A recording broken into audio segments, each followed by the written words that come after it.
बिस्मिल्लाहिर्रहमानिर्रहीम। अस्सलामुअलैकुम students, this is Atif Ahmed, your maths teacher.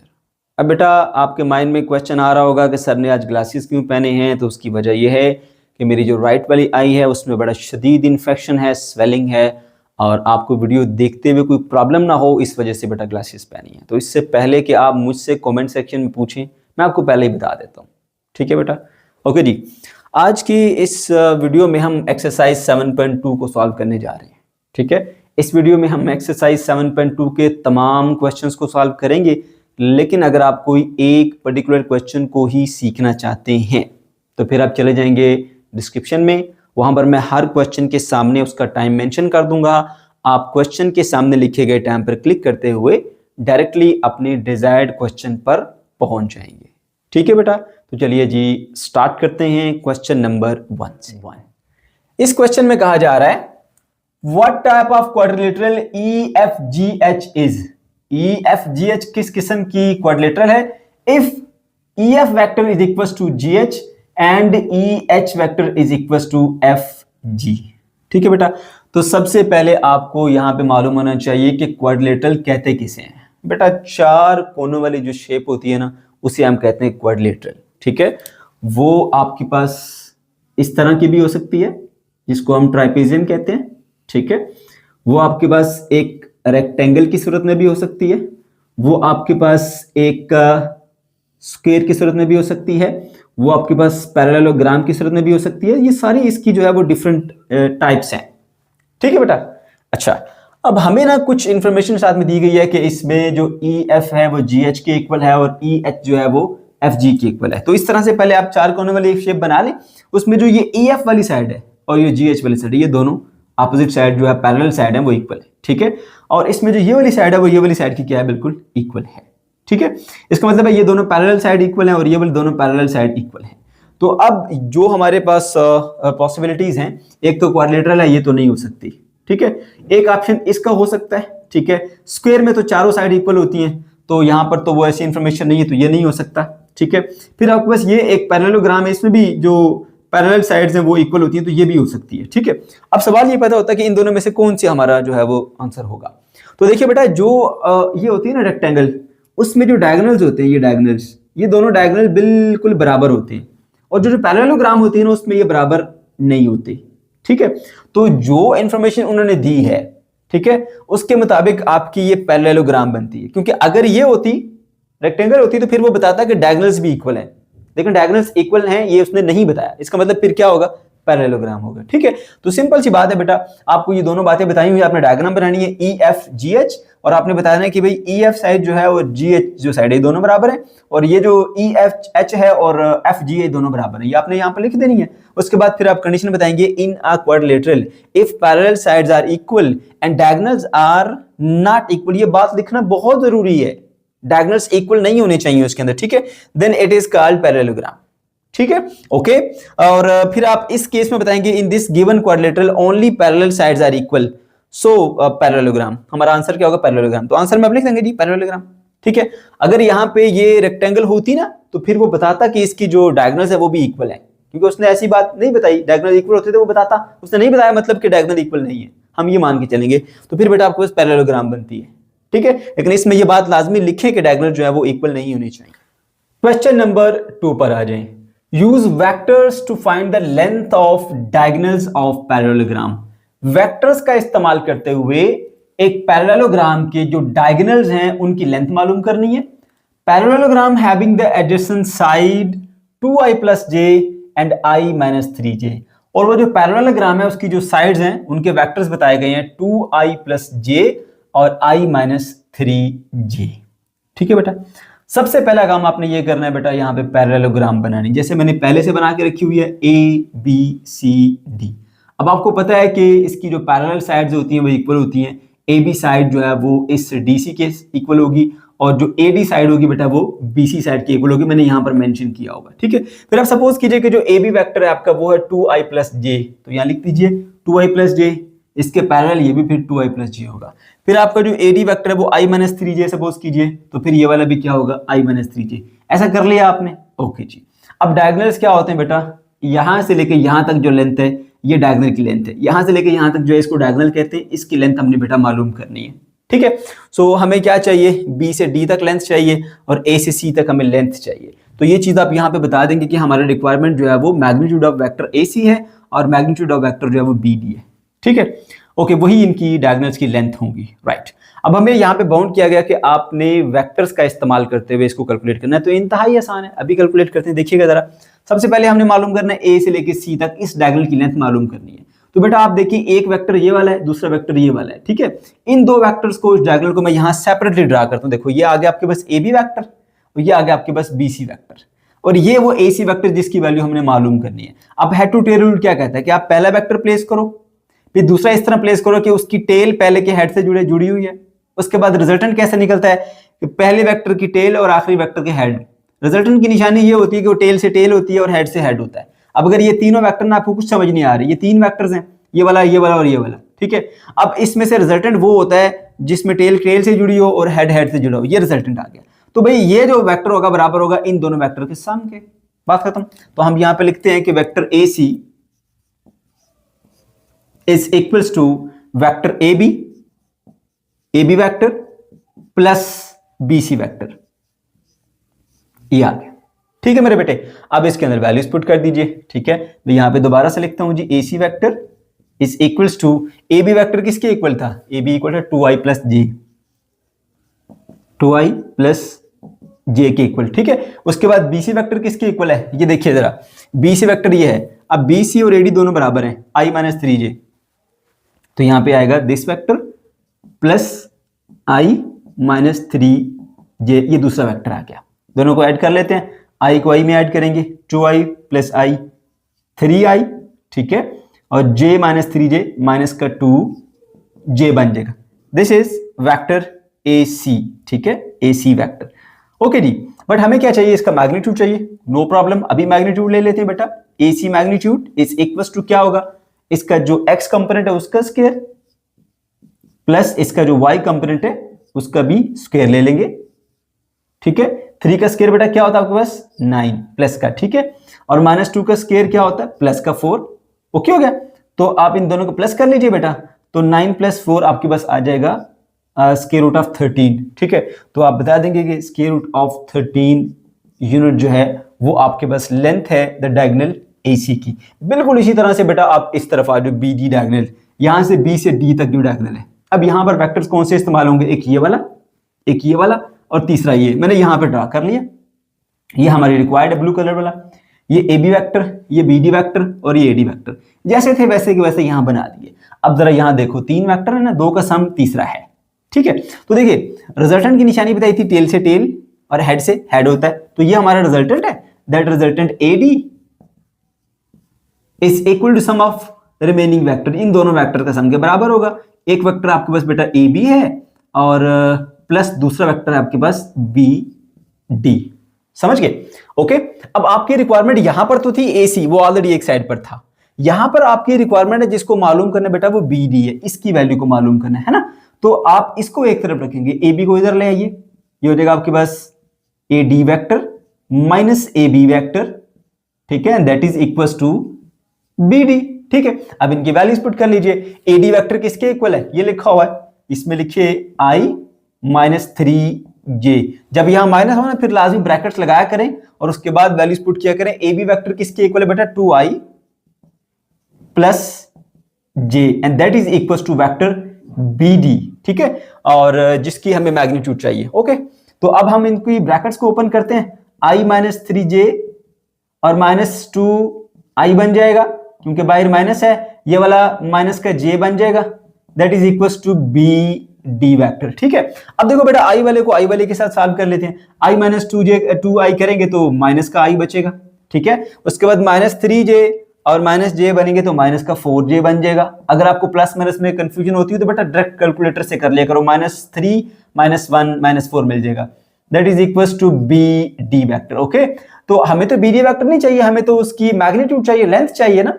तो हम क्या कर लेंगे बेटा, इस तरफ लिख लेंगे जी BD मैग्नीट्यूड। तो इधर फिर क्या होगा, उसके x कंपोनेंट का स्क्वायर और प्लस बेटा उसके y कंपोनेंट का स्क्वायर। सो ये बन जाएगा आपके पास 1 का स्क्वायर 1 होता है और प्लस 4 का स्क्वायर बेटा 16 होता है, that is equal to B D. ठीक है, सो ये बन जाएगा आपके पास square root of 17 that is equal to B D. ठीक है, तो इस तरह मेरे बेटे आपके पास दोनों लेंथ आ गई हैं। ठीक है, एक आपके पास ये वाला आ गया, इसके साथ आप लिख सकते हैं यूनिट्स। ठीक है,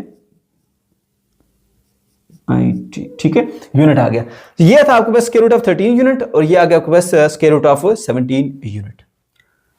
क्वेश्चन नंबर 3 पर आ जाए। इस क्वेश्चन के दो पार्ट्स हैं। पार्ट नंबर 1 में कहा जा रहा है show that point A B and C are vertices of right angle triangle, और पार्ट नंबर 2 में कहा जा रहा है show that point A B and C are vertices of isosceles triangle. तो बेटा स्टार्ट करते हैं पार्ट नंबर 1 से, और यहां पर आपको 3 पॉइंट्स दिए गए हैं ए बी और सी, और हमने शो करना है कि ये जो तीनों पॉइंट्स है ना वो एक राइट एंगल ट्राइंगल के वर्सेस हैं। बेटा वर्सेस सम होता है वर्टेक्स का। वर्टेक्स किसे कहते हैं? आपके पास ये एक ट्राइंगल है, इसके ये जो किनारे हैं ना, ये वाले किनारे, इन किनारों के ऊपर मौजूद जो पॉइंट होते हैं उनको वर्टेक्स कहते हैं। ठीक है बेटा, तो अगर आपके पास 3 पॉइंट्स हैं जो कि एक लाइन पर मौजूद नहीं है, तो उनके मिलाने से आपको ट्राइंगल तो मिल ही जाएगी। मतलब इसको इससे ज्वाइन कर दें, इसको इससे ज्वाइन करें, इसको इससे ज्वाइन करें, ट्राइंगल मिल जाएगी। मगर हमने ये बात शो करनी है कि ये जो 3 पॉइंट्स है ना, इन 3 पॉइंट्स को ज्वाइन करने से जो ट्राइंगल बनती है ना, वो ट्राइंगल राइट एंगल ट्राइंगल है, यानी जिसमें एक एंगल 90 डिग्री का हो। ठीक है, सो राइट एंगल ट्राइंगल को प्रूव करने के लिए एक प्रॉपर्टी होती है। क्या? देखिए, ये हमने एक राइट एंगल ट्राइंगल बनाई है। अगर ये ट्राइंगल राइट एंगल ट्राइंगल है, ठीक है, यानी इसमें एक एंगल 90 डिग्री का है, तो फिर इसमें जो हाइपोटेन्यूज है ना, उसका स्क्वायर बराबर होना चाहिए बेस का स्क्वायर प्लस परपेंडिकुलर का स्क्वायर। ठीक है, तो इसका नाम है हाइपोटेन्यूज का AC। AC का स्क्वायर बराबर होना चाहिए बेस का नाम है AB, AB का स्क्वायर प्लस BC का स्क्वायर। तो ये वाली प्रॉपर्टी अगर कोई ट्राइंगल जो है वो फॉलो करती है, तो इसका मतलब ये हुआ कि फिर वो राइट एंगल ट्राइंगल है, अदरवाइज वो राइट एंगल ट्राइंगल नहीं होगी। इसे हम कहते हैं पाइथागोरस थ्योरम। ठीक है बेटा, ओके, जो कि सिर्फ और सिर्फ राइट एंगल ट्राइंगल के लिए ही होता है। ठीक, तो अब हमने क्या करना है, हमने इन तीनों पॉइंट्स का इस्तेमाल करना है और लेंथ AB निकाल लेनी है, BC निकाल लेनी है और CA निकाल लेनी है। फिर चेक करेंगे कि क्या ये वाली प्रॉपर्टी यहाँ पे फॉलो हो रही है या नहीं हो रही। अगर हो रही हुई तो फिर ये तीनों पॉइंट जो हैं वो एक राइट एंगल ट्राइंगल के ही वर्टिसेस होंगे। ठीक है बेटा, स्टार्ट करते हैं इसको। अब यहाँ पे पार्ट 1 में हमने ये तीनों पॉइंट लिख लिए हैं। एक पॉइंट A है, B है और C, ये तीनों यहाँ पर नोट कर लिए। ठीक है बेटे, तो अब हम क्या करेंगे, अब हमने A से B एक वेक्टर बना लेना है, AB वेक्टर। अब मैं वेक्टर क्यों मालूम कर रहा हूँ, डायरेक्टली हम AB की लेंथ भी मालूम कर सकते थे, लेकिन बेटा क्योंकि ये वेक्टर्स का चैप्टर है तो हमने उसी के जरिए हमने इसको आगे प्रोसीड करना है। ठीक है, सो AB वेक्टर आपको कैसे मिलेगा? ठीक है, उसमें ये होगा कि ये A पॉइंट और ये B पॉइंट, B के पॉइंट्स में से A के पॉइंट्स को माइनस करना है, B के x में से A का x माइनस करेंगे, तो स्क्वायर रूट ऑफ 3 ये इसका x है और इसका x ये है -0, फिर कोमा, फिर ये जो है आपके पास इसका है y और माइनस ये इसका y2। तो ये बेटा आपके पास आ गया। इसको आप फर्दर सिंप्लीफाई करेंगे तो आपको मिलेगा जी यहाँ पे क्या, स्क्वायर रूट ऑफ 3 - 0 करेंगे तो स्क्वायर रूट ऑफ 3 ही मिलेगा। ठीक है, अच्छा, उसके बाद फिर -1 - 2 करेंगे तो कोमा माइनस का 3 मिलेगा। ठीक है बेटा जी, ये हो गया हमारे पास एक वेक्टर AB वेक्टर। उसके बाद फिर हम निकाल लेते हैं BC वेक्टर।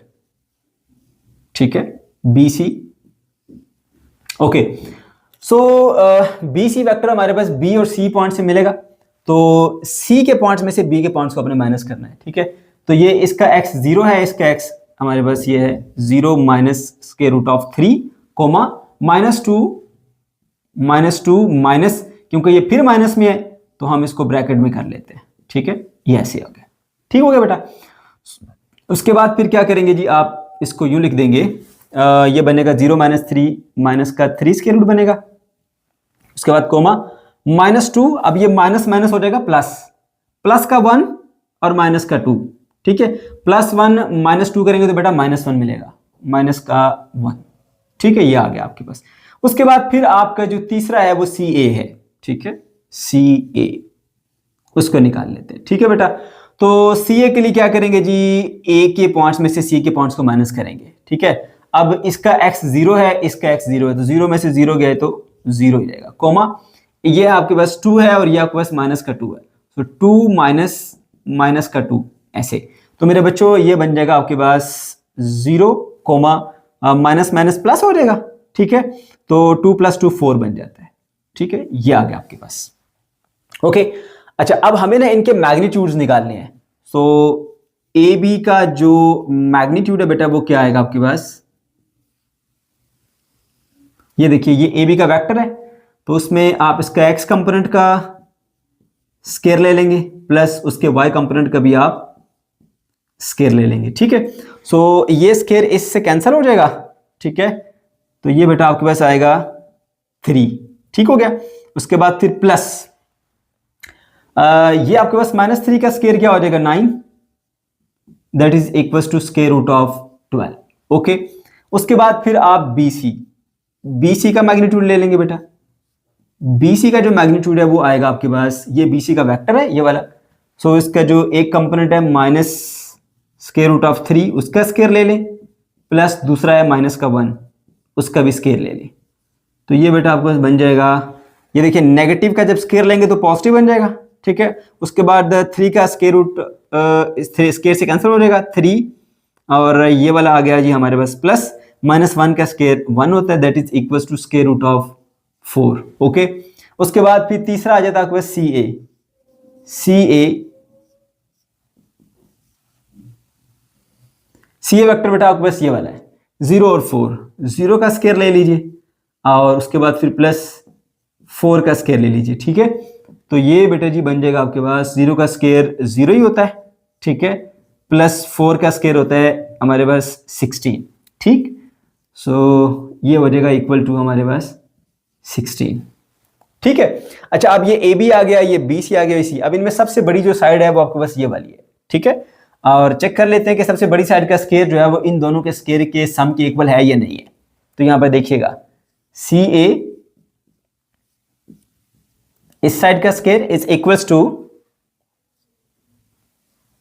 बी सी का स्केयर प्लस ए बी का स्केयर। ठीक है, अब चेक कर लेते हैं इनकी वैल्यूज पुट करने से कि क्या right hand side left hand side के इक्वल आती है कि नहीं आती। ठीक है, हो गया जी, सी ए हमारे पास बराबर है बेटा स्केयर रूट ऑफ 16 के, इसका स्केयर ले लीजिए। उसके बाद बी सी बराबर है स्केयर रूट ऑफ 4 के, उसका भी स्केयर ले लीजिए, प्लस ए बी है स्केयर रूट ऑफ 12 के, तो इसका भी स्केयर ले लीजिए ऐसे। तो आप देखेंगे कि ये मिलेगा आपको 16, ये मिलेगा आपको 4 और ये मिलेगा आपको 12। सो 16 प्लस 12 प्लस 4 16 दो इक्वल आएगा, सॉरी यहाँ पे 16 इज इक्वल टू 16। तो ये बात हमारे पास हो गई है जी साबित कि right hand side left hand side के बराबर है, यानी जो एक प्रॉपर्टी थी पाइथागोरस थ्योरम की वो प्रॉपर्टी यहाँ पे ओबे हो रही है। इसका मतलब है कि इन पॉइंट्स का इस्तेमाल करते हुए जो आप एक ट्राइंगल बनाएंगे वो ट्राइंगल जो है वो राइट एंगल ट्राइंगल ही होगी। ठीक है बेटा, पार्ट नंबर 2 पर आ जाएं। Show that point A with coordinates 3,1, point B with coordinates -2, -3, point C with coordinates 2,2 are the vertices of isosceles triangle. बेटा इस क्वेश्चन में ना आपको 3 पॉइंट दिए गए हैं ए बी एंड सी, और आपसे कहा जा रहा है कि आप शो कीजिए कि ये जो तीनों पॉइंट्स हैं ना वो एक आइसोसेलेस ट्राइंगल के वर्सेस हैं। वर्सेस के बारे में मैं आपको पहले भी बता चुका हूं बेटा, ये वर्टेक्स की सम होती है। वर्टेक्स कहते हैं जी ये जो कोना है ना, ये कोने वाला पॉइंट, ये पॉइंट, ये पॉइंट, ये पॉइंट, इसको बेटा वर्टेक्स कहते हैं। ठीक है, और ये जो तीनों पॉइंट दिए गए हैं हमें ये शो करना है कि ये एक आइसोसेलेस ट्राइंगल के वर्सेस हैं। आइसोसेलेस ट्राइंगल कौन सी होती है बेटा? एक ऐसी ट्राइंगल जिसमें दो साइड जो है वो इक्वल होती है और तीसरी साइड इक्वल नहीं होनी चाहिए, क्योंकि अगर तीसरी साइड भी इक्वल होगी तो फिर वो आइसोसेलेस नहीं, फिर वो इक्विलैटरल ट्राइंगल बन जाती है। ठीक है, तो यहां पर मैंने एक प्रॉपर्टी शो की है कि magnitude of A B length is equal to A C but not equal to B C. ठीक है, तो कोई सी दो जो लेंथ है वो बराबर होगी, तीसरी बराबर नहीं होगी। तो चलिए जी स्टार्ट करते हैं, और सबसे पहले हम क्या करेंगे, इनके वेक्टर्स बनाएंगे, फिर वेक्टर से हम इनके मैग्नीट्यूड की तरफ जाएंगे। ठीक है, सो ए बी वेक्टर बनाते हैं पहले। A B vector, A B vector कैसे बनेगा बेटा? आपके पास बी के कोऑर्डिनेट में से ए के कोऑर्डिनेट्स को आपने माइनस करना होता है। ये बी का -2 है, इसमें से माइनस करें ए का 3, यानी कि देखिए पहले में से पहला माइनस करना है, कोमा दूसरे में से दूसरा। अब ये आपका -3 है और ये आपका 1 है, -3 और माइनस इसमें से 1 निकाल लें। ठीक है बेटे, तो देखिए -2 और -3 बन जाता है आपके पास माइनस का 5, -3 और -1 बन जाता है माइनस का 4। ठीक है, अच्छा उसके बाद फिर आपने बी सी वेक्टर निकाल लीजिए, बी से सी वेक्टर, ठीक है। इसकी वैल्यू हम कैसे निकालेंगे, सी के कोऑर्डिनेट्स में से बी के कोऑर्डिनेट्स को माइनस करेंगे। तो इसके पहले में से पहला 2 minus minus 2, 2 minus minus 2 negative है तो ब्रैकेट में कर लिया कोमा, फिर आपके पास 2 माइनस माइनस 3, 2 माइनस माइनस 3 ऐसे। तो मेरे बच्चों ये बन जाएगा आपके पास 2 माइनस माइनस प्लस हो जाएगा ना, minus into minus plus, 2 plus 2 4, ठीक है, कोमा यहाँ पर देखिए minus into minus plus, 2 plus 3 5, ठीक है, ये आ गया आपके पास। इसी तरह ये तीसरी साइड जो है वो सी ए पे आ जाए।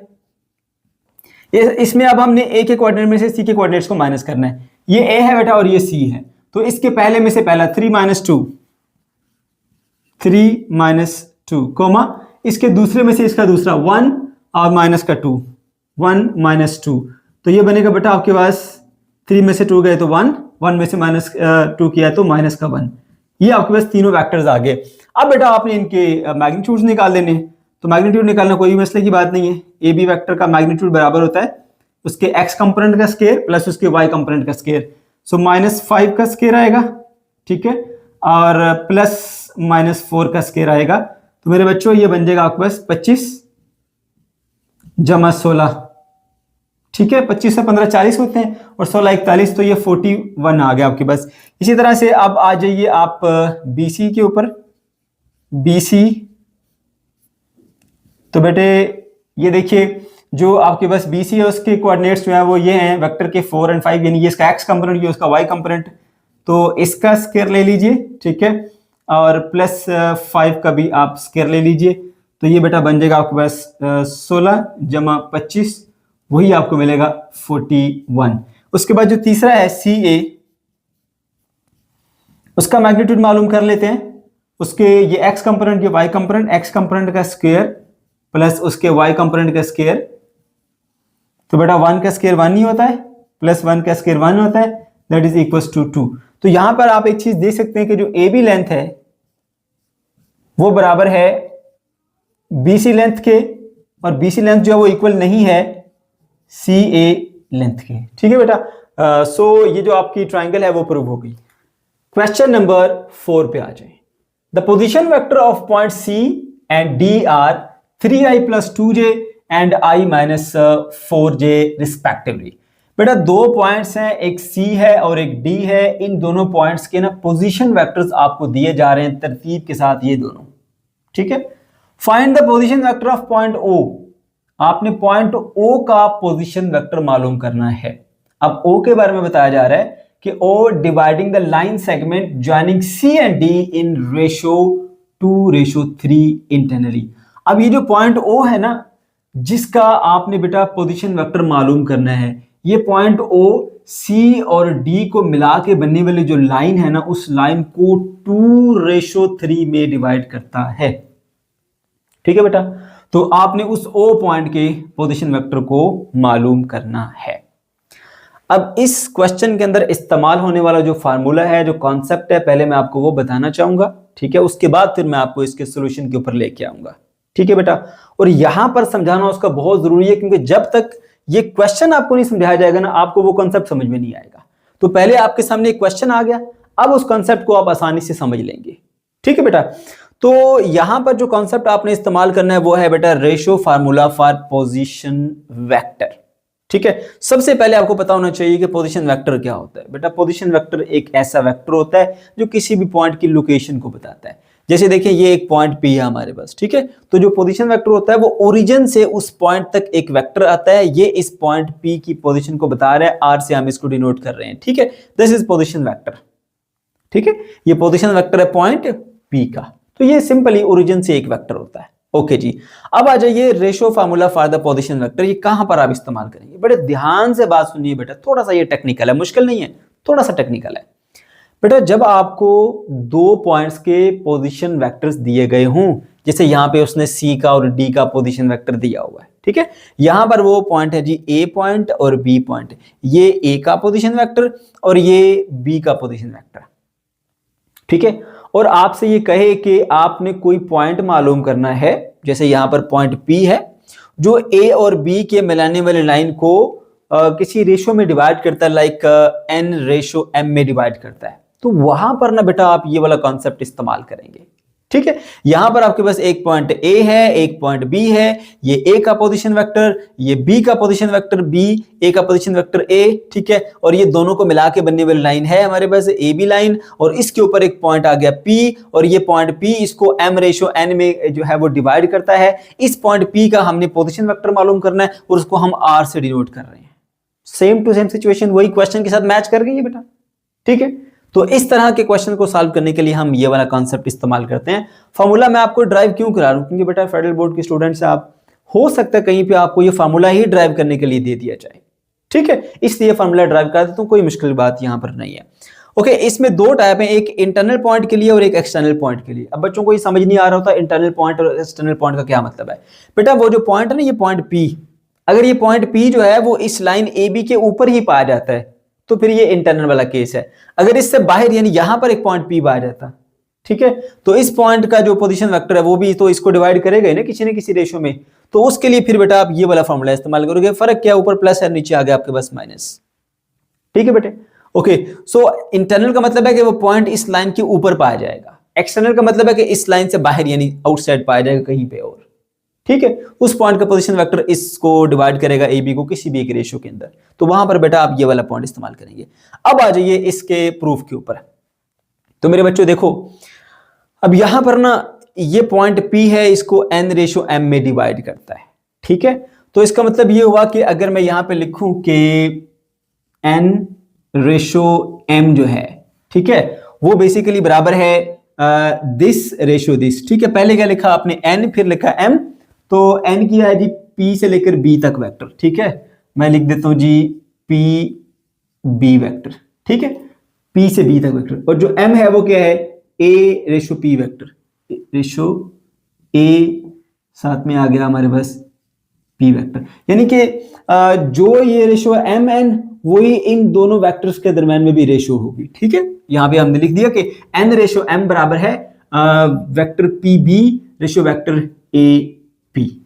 ठीक है बेटा, बात समझ आ गई, ये देख सकते हैं m रेशो n, ठीक है, या n रेशो m, अगर ऊपर n है नीचे m है तो इस तरह लिख लीजिए, फिर ऊपर वाला पहले नीचे वाला बाद में, यानी कि PB और PA। इतना करने के बाद रेशो को हम यूं लिखते हैं बेटा n डिवाइडेड बाय m, इसको भी फिर यूं लिख देंगे PB vector divided bye AP vector. ठीक है, ऐसे लिख दिया।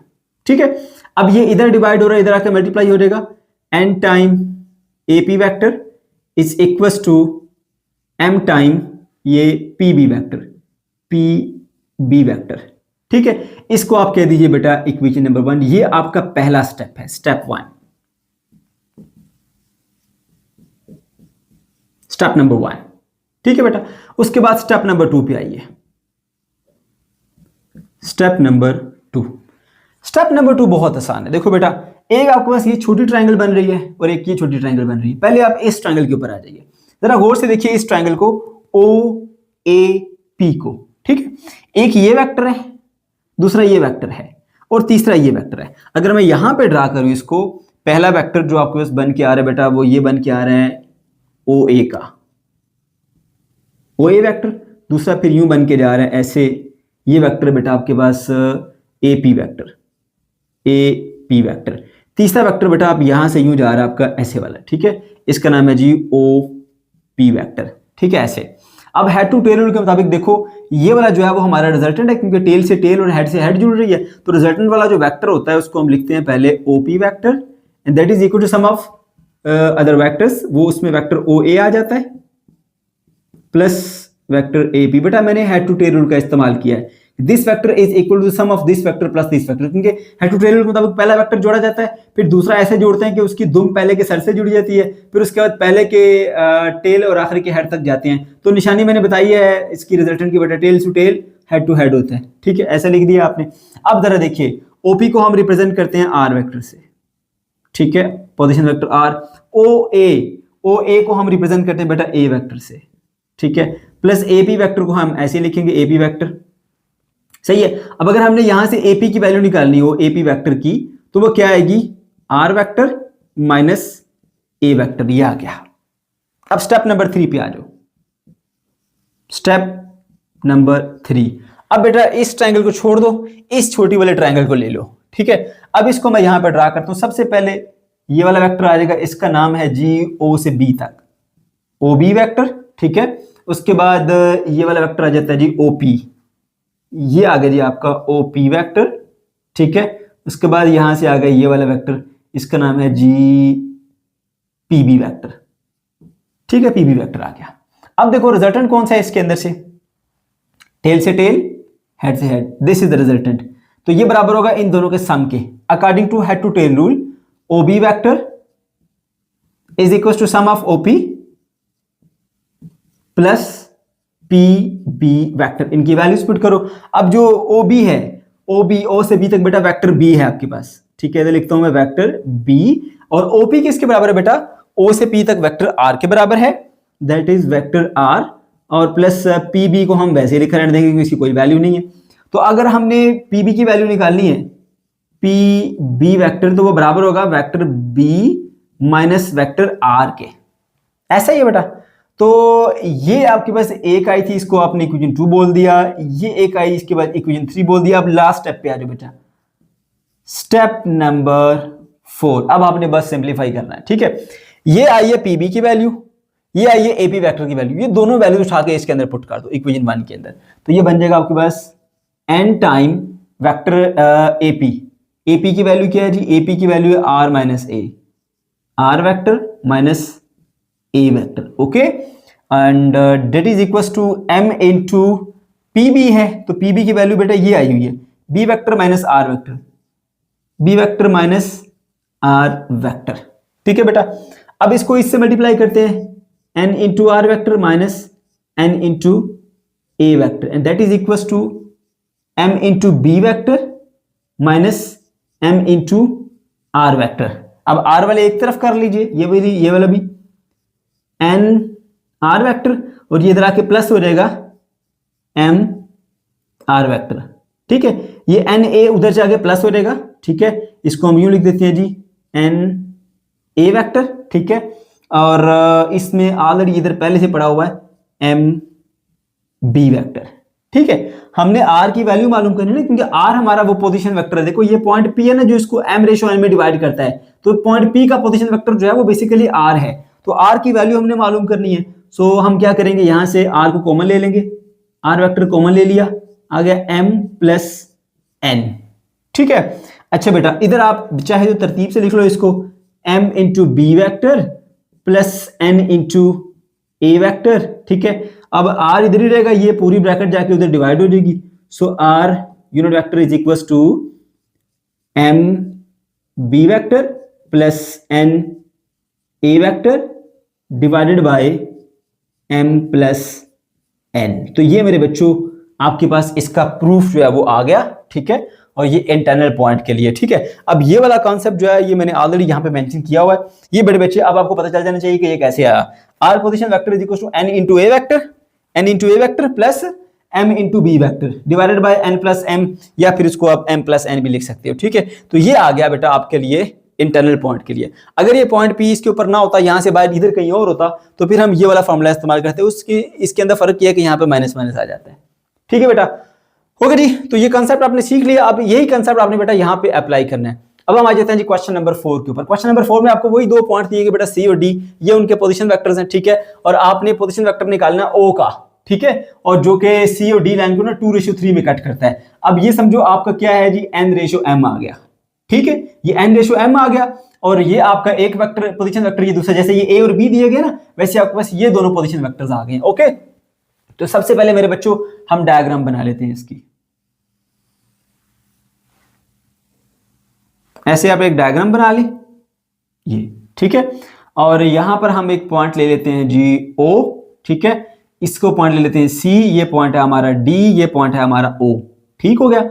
और यहां पे ये वो पोजीशन वेक्टर जिसकी वैल्यू हमने मालूम करनी है, इसको आप आर कह दीजिए, ठीक है। ये सी ओ सी, और सी वाला जो है वो पोजीशन वेक्टर है, क्योंकि सी और डी है ना, सी पहले है डी बाद में, तो पहला ऊपर आएगा हमारे पास बेटा 3i प्लस 2j, और नीचे फिर ये वाला आएगा i माइनस 4j, और उसके बाद इसको बेटा m रेशियो n कहते हैं, तो n इज इक्वल टू आपके पास आ जाएगा क्या 2, और m जो है बेटा वो आपके पास इक्वल आ जाएगा किसके 3 के, क्योंकि 2:3 में करना था ना। ठीक है, तो इसी तरह इसको फिर हम नाम दे देते हैं, इसको नाम देते हैं जी वेक्टर b का, इसको नाम देते हैं जी वेक्टर a का। ठीक है बेटा, ओके। तो अब क्या करेंगे आप, अब आपने बेटा ये करना है कि वो सीधा सीधा फार्मूला है इसके लिए जो हमने तैयार करके रखा, वो फार्मूला अप्लाई कर लेंगे। वो फार्मूला बेटा आपके पास है जी r इज इक्वल्स टू क्या था, m into vector b plus n into vector a divided by m plus n। ठीक है, r vector is equal to, अब देखिए अब यहां पर जो m है ना, m यहां नीचे है, ठीक है, और वेक्टर b ऊपर है। तो याद रखिएगा अगर ये वाला वेक्टर है तो ये वाला नंबर इस्तेमाल होगा, अगर ये वाला वेक्टर है तो ये वाला नंबर इसके साथ प्रोडक्ट होता है। अगर आपको बोल दे तो जल्दी में ऐसा आपने याद रख लेना, ये वाले वेक्टर के साथ ये मल्टीप्लाई होता है और इस वाले वेक्टर के साथ उधर वाला अप्लाई होता है, मल्टीप्लाई होगा। ठीक है, सो m की वैल्यू यहां पर क्या है 3 है, 3 नीचे है, इसके साथ ऊपर वाला वेक्टर मल्टीप्लाई होगा, 3i plus 2j plus n की वैल्यू क्या है 2 है, सो 2 इंटू ये वाला वेक्टर आएगा i माइनस 4j। ठीक है बेटा, 3 इंटू 3 9, बल्कि नीचे वाली वैल्यू भी हमने लिखनी है, वो मैंने लिखी नहीं, ये डिवाइडेड बाय आएगा 3 प्लस 2 5 बन जाएगा। ठीक है, ओके जी। So r is equals to 3 into 3 9, 9i और 3 इंटू 2 6 बनता है, 6j प्लस 2i और minus 2 4 the 8j divided by 5। ठीक है, 9i प्लस 2i कितने बन गया हमारे पास 11i, 6j माइनस 8j करेंगे तो माइनस का 2j आएगा डिवाइडेड बाय 5। ठीक है, so r is equals to 11 by 5i minus 2 by 5j। तो मेरे बेटे ये आपके पास वो पॉइंट O का पोजीशन वेक्टर r है। ठीक है, जो कि इन दो पॉइंट से बनने वाली जो लाइन है उसको 2:3 के अंदर डिवाइड करता है। क्वेश्चन नंबर 5 के ऊपर आ जाएं। If m with coordinates 2, 4 is a midpoint of vector xy such that point x with coordinates -1, 3 and point y with coordinates x, y. Find the point y. बेटा यहाँ पे आपको बताया जा रहा है कि m जो है वो एक मिड पॉइंट है। ठीक है, किसका मिड पॉइंट है एक्स वाई वेक्टर का। ठीक है, इसके अलावा आपको x पॉइंट के कोऑर्डिनेट्स बताए जा रहे हैं और y पॉइंट के कोऑर्डिनेट्स बताए जा रहे हैं। इसमें जो पॉइंट y है कैपिटल Y, उसके कोऑर्डिनेट्स x और y है। ये x और y की वैल्यू बेटा आपने मालूम करनी है। ठीक है बेटे, अच्छा अब बात बड़े ध्यान से सुनिएगा बेटा। कुछ बच्चे क्या करते हैं, जल्दबाजी में ऐसा करते हैं कि ये दो पॉइंट है ना x और y, इनके दरम्यान ये मिड पॉइंट है, तो वो ऐसा करते हैं कि इसका x और इसका x जमा करके 2 पे डिवाइड करते हैं और इसके x के इक्वल कर देते हैं। इसका y और इसका y दोनों को जमा करके 2 पे डिवाइड करते हैं और इसके इक्वल कर देते हैं। बेटा यहां से भी आपको वैल्यूज बिल्कुल ठीक मिल जाती है, लेकिन याद रहे कि ये वेक्टर्स का चैप्टर है बेटा, आपने वेक्टर्स के मेथड को इस्तेमाल करते हुए ही इसे सॉल्व करना है। ठीक है, ओके। तो ऐसा ना हो कि मेथड की वजह से आपके मार्क्स कट जाएं, इसलिए बेटा हमने इसको वेक्टर मेथड से ही करना है, भले ही थोड़ा सा उससे मुश्किल मेथड है। ठीक, ओके। तो यहां पर बेटा हम इस्तेमाल करेंगे रेशो फार्मूला। रेशो फार्मूला जो मिड पॉइंट के लिए होता है वो तो बहुत ही ज्यादा आसान है। जो दोनों पॉइंट है ना आपका एक्स और वाई, इसका पोजीशन वेक्टर एक्स का पोजीशन वेक्टर जमा वाई का पोजीशन वेक्टर डिवाइडेड बाय 2 करते हैं और वो मिड पॉइंट के पोजीशन वेक्टर के इक्वल होता है। ठीक है, ये रेशो फार्मूला तो नहीं था, रेशो फार्मूला तो कुछ और था, तो मैं आपको बताता हूँ ये उसी से बेसिकली ड्राइव किया गया। रेशो फार्मूला जो था ना आपके पास वो बेटा ये था, वो था आपके पास के आर वेक्टर जो है वो आपके पास ये पोजीशन वेक्टर है उस पॉइंट का जो कि 2 हिस्सों में डिवाइड कर रहा है। ठीक है, वो बराबर था हमारे पास n into A vector plus m into B vector divided by n plus m, ऐसा ही था ना। तो n और m वो बेसिकली रेशियो थी जिसमें ये डिवाइड करता है। अब यहां पर क्योंकि m हमारा मिड पॉइंट है तो ये हमारा वो x y वेक्टर आ गया और ये m उसका मिड पॉइंट है, तो जो मिड पॉइंट होता है वो दो बराबर उसमें में काटता है, यानी 1:1। तो यहाँ पे आपके पास n की वैल्यू भी 1 होगी, m की वैल्यू भी 1 होगी, ठीक है। तो ये बन गया आपके पास a vector plus b vector और डिवाइडेड बाय क्या आ गया n प्लस m, यानी 1 + 1। तो बेटा वही चीज बन जाती है आपके पास vector a plus vector b divided by 2। तो a और b क्या है, एक पॉइंट a का पोजीशन वेक्टर है, एक पॉइंट b का पोजीशन वेक्टर है, डिवाइडेड बाय 2। तो ये आ जाता है आपके पास जो है वो उस पॉइंट का पोजीशन वेक्टर जिसने इसको दो समय डिवाइड किया। तो बिल्कुल उसी तरह का बेटा ये है आपके पास रिलेशन के जो मिड पॉइंट का पोजीशन वेक्टर वो बराबर है x पॉइंट का position vector plus y point का position vector divided by 2।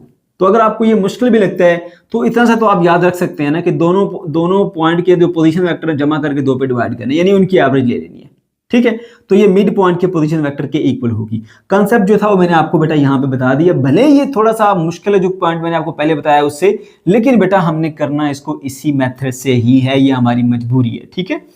Okay जी, चलिए अब हम इसी रेशियो फार्मूला जो कि उसके लिए होता है जी मिड पॉइंट के लिए इंतहाई आसान, दोनों पॉइंट के पोजीशन वेक्टर जमा करके 2 पे डिवाइड करना है, तो वो मिड पॉइंट के पोजीशन वेक्टर के इक्वल होता है। अब मिड पॉइंट का पोजीशन वेक्टर कैसे निकालेंगे, ठीक है।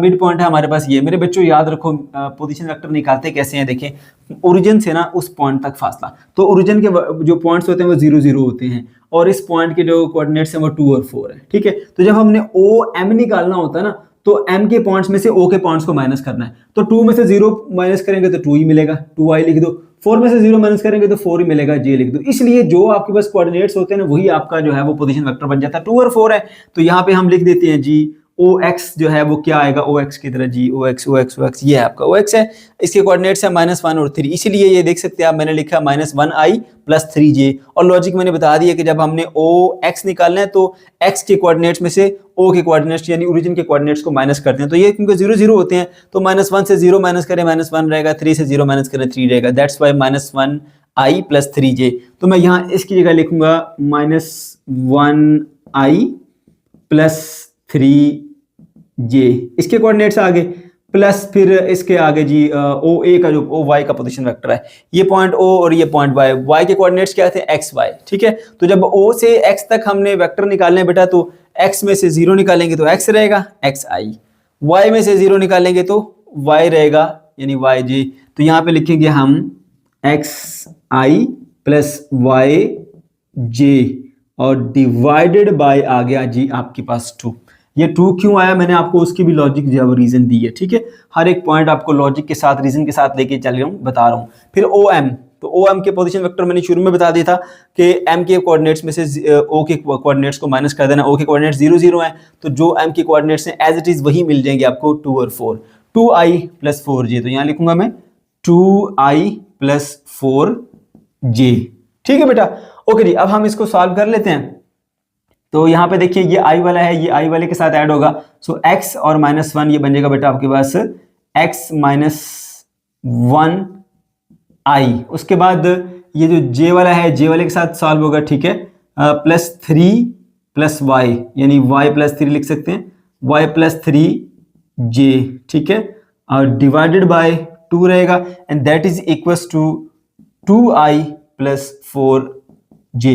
बेटा ऐसा करो, ये जो 2 यहाँ डिवाइड हो रहा है इधर आके मल्टीप्लाई हो जाएगा, ठीक है। तो मैं यहाँ लिख देता हूँ जी 2 × 2i + 4j and that is equals to x - 1i + y + 3j, ठीक है।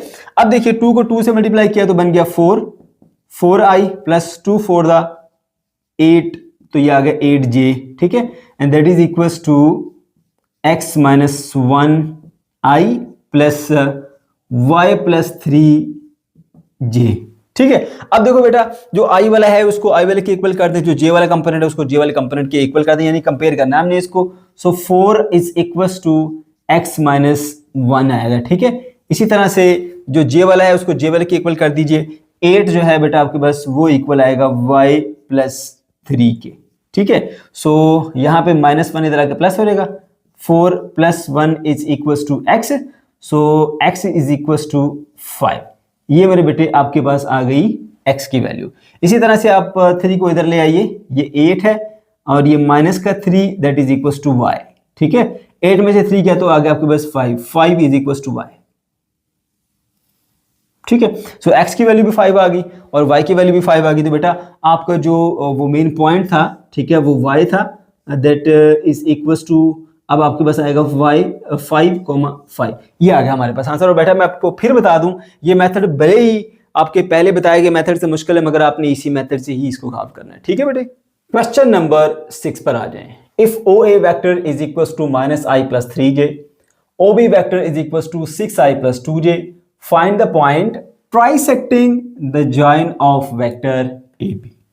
बेटा इस क्वेश्चन में ना आपको पॉइंट A और पॉइंट B के पोजीशन वेक्टर दिए गए हैं। जो OA है ना, ये ओरिजिन से A पॉइंट तक एक वेक्टर है जिसको हम पोजीशन वेक्टर ऑफ A कहते हैं, ठीक है। और ये जो OB है ना, ये ओरिजिन से पॉइंट B तक एक वेक्टर है जिसको हम पोजीशन वेक्टर ऑफ B कहते हैं, ठीक है बेटा। अच्छा, अब आपसे कहा जा रहा है फाइंड द पॉइंट, आप वो पॉइंट मालूम कीजिए ट्राइसेक्टिंग द जॉइनिंग ऑफ AB, जो A और B की जॉइनिंग से एक वेक्टर बनता है ना, जो उसको ट्राइसेक्ट करते हैं, यानी 3 बराबर हिस्सों में डिवाइड करते हैं। तो यहां डायग्राम से समझाता हूं। देखो, ये आपका पॉइंट A आ गया, ये आपका पॉइंट B आ गया, ये ओरिजिन से A तक vector OA position vector of A, origin से B तक vector OB position vector of B, A को B से ज्वाइन किया, AB वेक्टर आपके पास ये आ गया, ठीक है बेटा, ये आ गया AB वेक्टर। अच्छा, अब वो कह रहा है कि आपने वो पॉइंट मालूम करने हैं AB की ज्वाइनिंग के ऊपर जो AB को 3 बराबर हिस्सों में डिवाइड करते हैं, ट्राइसेक्टिंग, 3 बराबर हिस्सों में डिवाइड करना, ठीक है। तो ये एक पॉइंट नहीं बेटा, 2 पॉइंट होंगे, ठीक है, क्योंकि 2 पॉइंट होंगे तो तब इस लाइन को 3 पार्ट्स में डिवाइड कर पाएंगे। देखो जैसे ये है ना, ये लाइन है, एक यहां से पॉइंट ले लीजिए, एक पॉइंट यहां से ले लीजिए, तो 1, 2 और 3 इससे आ गए, ठीक है। तो 3 बराबर हिस्सों में डिवाइड करने के लिए एक लाइन को 2 जगह से कट करना पड़ता है। आपकी बुक में आंसर एक ही दिया गया, ठीक है, जबकि वो ठीक नहीं है बेटा। 2 पॉइंट्स मिलेंगे आपको, वो 2 पॉइंट के कट करने से फिर आपका ये जो AB वेक्टर है वो 3 बराबर हिस्सों में डिवाइड होगा, ठीक है बेटा। तो यहां पे हम कंसेप्ट के मुताबिक ही चलेंगे, एक पॉइंट P और एक पॉइंट Q, दोनों पॉइंट हम यहां पे मालूम करेंगे, ठीक है बेटा। तो ये फिर क्या करेंगे, इसको 1:1:1 यानी 3 बराबर हिस्सों के अंदर डिवाइड कर देंगे, ठीक हो गया। अब हमने यहां पे इस क्वेश्चन को सॉल्व करने के लिए इस्तेमाल करना है रेशियो फार्मूला। क्यों रेशियो फार्मूला इस्तेमाल करना है, आपके माइंड में कैसे आएगा? क्योंकि बेटा मैं आपको क्वेश्चन नंबर 4 को स्टार्ट करने से पहले जो बेसिक कंसेप्ट सिखा के लाया हूं ना, और उसकी पूरी डेरिवेशन भी करा के लाया हूं, वहां पर मैंने आपको ये चीज बताई थी कि जब आपको 2 पॉइंट के पोजीशन वेक्टर दिए गए हों, जैसे ये देख सकते हैं दोनों पॉइंट के पोजीशन वेक्टर दिए गए हैं, ठीक है, और कहा जाए कि उन दोनों वेक्टर की जॉइनिंग से, यानी दोनों पॉइंट की जॉइनिंग से जो वेक्टर बनता है उसको किसी रेशियो में आपने डिवाइड करना है, ठीक है। तो वो डिवाइड करने वाला जो पॉइंट है उसके पोजीशन वेक्टर मालूम करना हो तो आप रेशियो फार्मूला का इस्तेमाल करते हैं, ठीक है। तो यहां पर भी वही सिचुएशन है, ठीक है। तो हमने इधर भी इन 2 पॉइंट्स को मालूम करना है जो कि AB की ज्वाइनिंग के ऊपर है, लिहाजा हम यहां पर रेशियो फार्मूला इस्तेमाल करेंगे, ठीक है बेटा। अब आपकी आसानी के लिए मैंने क्या किया कि एक वक्त में मैंने एक पॉइंट को यहां पे रखा, उसको कैलकुलेट करूंगा, फिर इसको छोड़ दूंगा, फिर दूसरा पॉइंट मेंशन करूंगा, जैसे यहां पे आप देख सकते हैं इधर, और फिर उसको जो है वो कैलकुलेट करूंगा। क्योंकि मैं चाहूं तो एक ही डायग्राम से दोनों समझा सकता हूं, लेकिन फिर उससे आपको समझने में प्रॉब्लम आ सकती है, इसलिए मैंने जो है वो अलग अलग ये दोनों डायग्राम बनाई। आप चाहें तो ये दोनों बना सकते हैं, चाहें तो खाली वो एक बना दें, वो भी काफी है, ठीक है बेटा। चलिए जी, ओके, तो स्टार्ट करते हैं। अब सबसे पहले बेटा हम ये वाला जो पॉइंट P है ना, इसको मालूम कर लेते हैं, और लेट्स से इसके जो कोऑर्डिनेट्स हैं बेटा वो x1 और y1 है, और जो पॉइंट Q है उसके कोऑर्डिनेट्स x2 और y2 ये हमने सपोज करना है, ठीक है बेटे। ओके जी, तो ये x1 y1 की वैल्यू मालूम करनी है, x2 y2 की वैल्यू मालूम करनी है। तो ये वही आपके बस डायग्राम आ गई, सिर्फ इसके अंदर हमने एक पॉइंट P को शो किया, Q पॉइंट को हमने भी शो नहीं किया, ठीक है। तो देख सकते हैं बेटा P से ऊपर जो है वो अब एक हिस्सा है, और P से नीचे 2 हिस्से हैं, इसलिए अब ये जो पॉइंट P है ना, ये इस लाइन को या इस वेक्टर को 1:2 में डिवाइड कर रहा है, ये बात ज़हन में होनी चाहिए आपके, ठीक है बेटे। ओके जी, तो रेशियो फार्मूला अप्लाई करते हैं। ये वो पॉइंट है जो कि इसको 1:2 में डिवाइड कर रहा है, तो इसका पोजीशन वेक्टर को हम रिप्रेजेंट करेंगे बेटा OP से। ठहरो मैं मार्कर का कलर चेंज कर लेता हूँ, ठीक है, ताकि थोड़ा अच्छा दिखे। और ये आगे जी हमारे पास OP पोजीशन वेक्टर, ठीक है, and that will be equals to n time, अगर आप ये वाली वैल्यू ले रहे हो ना, साथ में ये वाला वेक्टर मल्टीप्लाई होगा, यानी OA, ठीक है, n टाइम OA वेक्टर, ठीक है, प्लस फिर m टाइम अगर आप m ले रहे हो ये वाला तो उसके साथ ये वाला वेक्टर मल्टीप्लाई होता है OB, ठीक है। और डिवाइडेड बाय क्या होगा बेटा, इन दोनों को प्लस करते हैं यानी n प्लस m, ये है रेशियो फार्मूला, ठीक है। अब हम इसके अंदर इसकी वैल्यूज को प्लग इन करते हैं तो OP वैसे ही आएगा, ठीक है अभी। और n को भी, इनकी वैल्यू क्या है मेरे पास 1 है, और OA की वैल्यू क्या है, OA ये है जी -i प्लस 3j, ठीक हो गया। फिर प्लस m की वैल्यू क्या है बेटा 2 है, ये m की वैल्यू 2, साथ में ये वाला वेक्टर आएगा, वो आएगा जी 6i प्लस 2j, ठीक है बेटा। और डिवाइडेड बाय आ गया आपके पास m प्लस n, यानी 2 प्लस 1 कितना बन जाएगा, चलो मैं लिख देता हूँ 1 प्लस 2, ठीक है। अच्छा अब OP वाले जो कोऑर्डिनेट्स है उसको भी मैं साथ साथ लिखूंगा। देखो OP है ना ये, तो OP वेक्टर कैसे बनता है कि P के पॉइंट्स में से आपने O के पॉइंट्स को माइनस करना है, और O ओरिजिन होता है ना, उसके पॉइंट्स 0 0 होते हैं, ठीक है। सो आपके पास जो है वो x1 माइनस 0 करेंगे तो x1 ही आएगा, y1 माइनस 0 करेंगे तो y1 नहीं आएगा, इसलिए हम यहाँ पे डायरेक्टली लिख सकते हैं x1 i plus y1 j, ठीक है। ये आगे पोजीशन वेक्टर ऑफ OP, यानी ये इसको हम यूं लिख सकते हैं, ठीक है।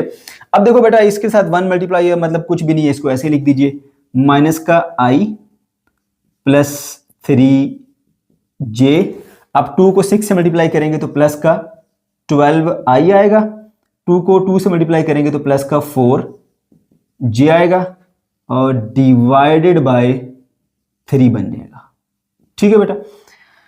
ओके जी, इसको वैसे लिखते हैं x1 i plus y1 j, ठीक है, माइनस i और प्लस का 12i, ये बन जाएगा आपके पास 11i, ठीक। अच्छा 11i बन गया, उसके बाद j वाला j से ऐड होगा, 3j प्लस 4j बन जाएगा बेटा आपके पास 7j, और डिवाइडेड बाय आ गया आपके पास 3, ठीक है। अब मैं क्या करता हूँ, दोनों के नीचे 3 को अलग अलग डिवाइड कर देता हूँ, 11 divided bye 3i plus 7 divided bye 3j, और इधर लिख देता हूँ x1 i plus y1 j। अब बेटा इनके कोफिशिएंट्स कंपेयर कर लीजिए, x1 जो है ये i वाला है, ये भी i वाला है, i वाला के इक्वल कर दीजिए। So x1 is equal to 11 by 3, x1 is equal to 11 divided by 3, ठीक है। और y1 फिर किसके इक्वल आएगा, y1 is equal to 7 divided by 3। तो ये मेरे बच्चों आपके पास वैल्यूज आ गई x1 की, y1 की, ठीक है, 11 बाय 3 एंड 7 बाय 3। तो आपका जो वो पॉइंट P था, ठीक है, पॉइंट P वो बेसिकली आपके पास x1 और y1 पर मुश्तमिल है ना, तो that will be equal to 11 by 3, 7 by 3। ये मेरे बच्चों आ गया आपके पास इसका आंसर, ठीक है। अच्छा जी आगे बढ़ते हैं जी। अब आपने इस तरफ आ जाना और दूसरा जो पॉइंट है उसको भी मालूम करना है, ठीक है। तो उसके लिए बेटा यही सेम मेथड होगा, ये आपका पोजीशन वेक्टर है, इसको मैं लिख देता हूं जी यहाँ पे OQ position vector is equals to, अब ये आपका n और ये आपका m है, ठीक है। तो सबसे पहले हम n लिख देते हैं जी, n ये n है तो उसके साथ ये वाला वेक्टर मल्टीप्लाई होगा OA वेक्टर प्लस फिर m यहां पर है, इसके साथ उधर वाला वेक्टर मल्टीप्लाई होगा यानी OB, ठीक है। और डिवाइडेड बाय मेरे बच्चों आएगा आपके पास n प्लस m, ठीक है। अच्छा अब हमने इसकी वैल्यूज पुट करनी है, ठीक है। OQ मेरे बच्चों आपको पता है कि बराबर है जी Q2 x2 y2 के बराबर है। इसमें जो ओरिजिन है इसके कोऑर्डिनेट्स 0 0 होते हैं। अगर हम O से Q तक पॉइंट मालूम करना, वेक्टर मालूम करना चाहते हैं तो Q के पॉइंट में से O के पॉइंट्स को माइनस करना होगा। x2 में से 0 माइनस करेंगे तो x2 रहेगा, y2 में से 0 माइनस करेंगे तो फिर भी y2 ही रहेगा। तो मैं यहाँ पे डायरेक्टली लिख रहा हूँ x2i प्लस y2j, ठीक है, okay. And that is equals to n की वैल्यू क्या है मेरे बच्चों 2 है, और OA यहां पे आएगा माइनस का i प्लस का 3j और फिर प्लस साथ में आएगा m, m की वैल्यू यहाँ पर बेटा आपके पास है 1, ठीक है। और इसके साथ ये वाला वेक्टर मल्टीप्लाई होगा 6i प्लस 2j, ठीक है बेटा। और डिवाइडेड बाय आएगा जी हमारे पास m प्लस n है ना, 2 प्लस 1, ठीक। अब जरा देखिए इसको इससे मल्टीप्लाई कर दीजिए -2i, ठीक है। और इसको 2 को जब 3 से मल्टीप्लाई करेंगे तो प्लस का 6j आ गया, फिर आ गया जी प्लस 1 को इससे मल्टीप्लाई करें सेम रहेगा, चेंज नहीं होगा, 6i प्लस 2j और डिवाइडेड बाय बेटा आपके पास आ गया 3। फर्दर सॉल्व करते हैं इसको, साथ साथ इसको भी वैसे लिखते जाइए x2i प्लस y2j, ठीक है। इधर फिर लिखेंगे इसको x2i प्लस y2j, ठीक है। अब ये i वाले से सॉल्व होगा, 6i माइनस 2i तो बन जाएगा बेटा आपके पास 4i, ठीक है। अच्छा इसी तरह से ये आपके पास 2j है और ये 6j है, ये बन जाता है आपके पास 8j, ठीक है। और डिवाइडेड बाय आ गया आपके पास 3, ठीक है। अब दोनों के नीचे अलग अलग 3 से डिवाइड कर लीजिए, 4/3i प्लस 8/3j, इसको वैसे लिख देते हैं हम x2i प्लस y2j।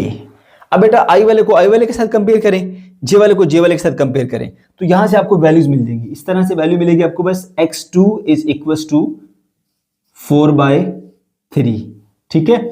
और जो y2 है वो j वाले के इक्वल कीजिए, तो y2 बराबर हो जाएगा 8/3।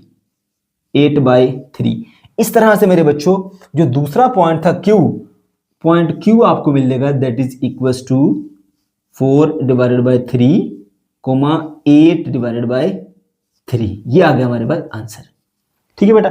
ये दोनों पॉइंट जो है वो हमारे पास ऐसे पॉइंट हैं जो मिलके इस ए बी वेक्टर को 3 बराबर हिस्सों में डिवाइड करते हैं।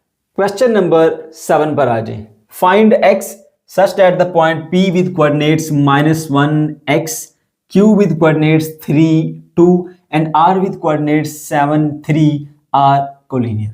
बेटा इस क्वेश्चन में कहा जा रहा है कि x की वैल्यू आपने मालूम करनी है और ये जो 3 पॉइंट्स हैं ना P, Q एंड R, ये तीनों कोलिनियर पॉइंट्स हैं।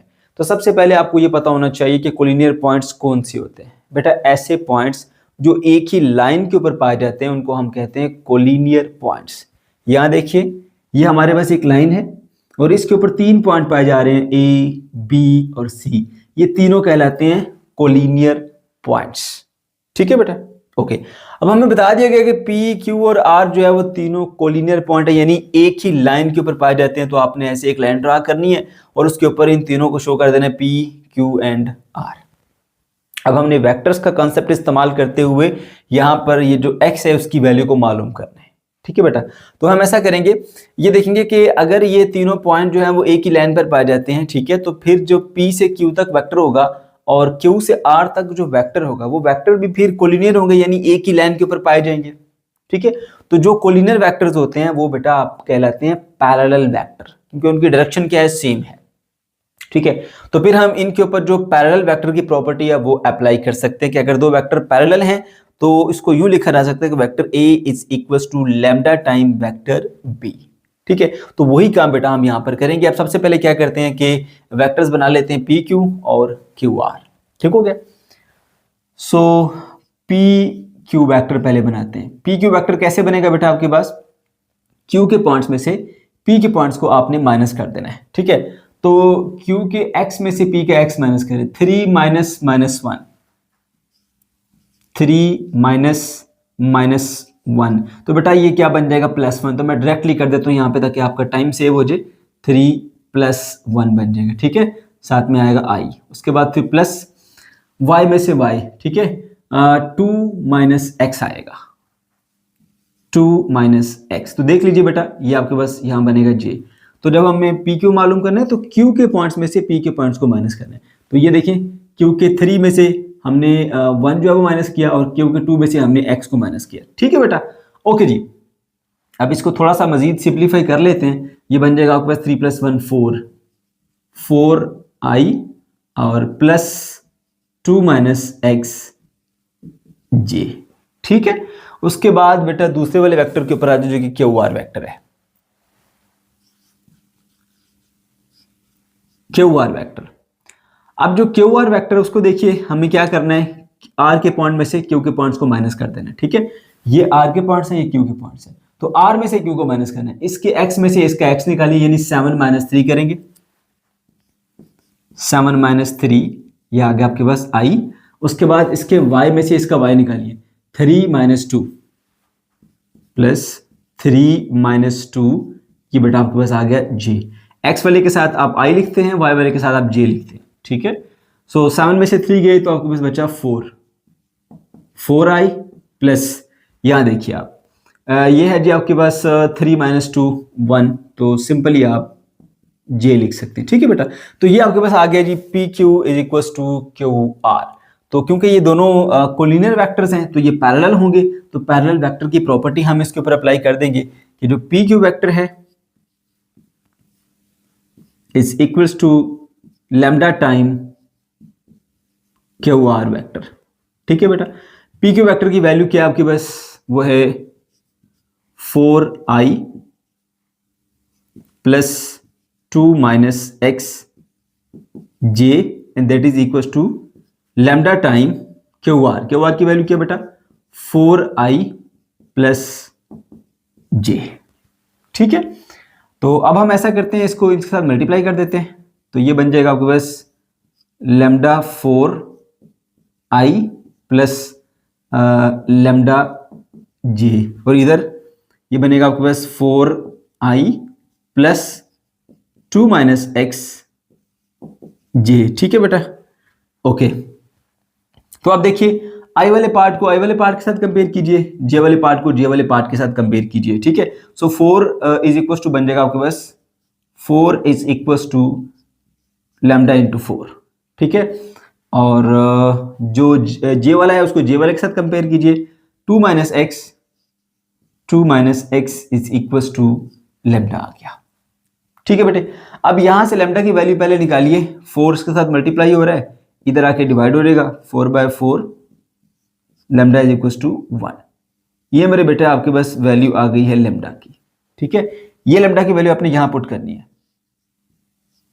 2 minus X is equal to 1, और 2 को इधर रहने दें, इस माइनस एक्स को ना उधर ले जाएं, इधर आके हो जाएगा प्लस का एक्स, इस 1 को इधर ले आए, इधर आके हो जाएगा माइनस।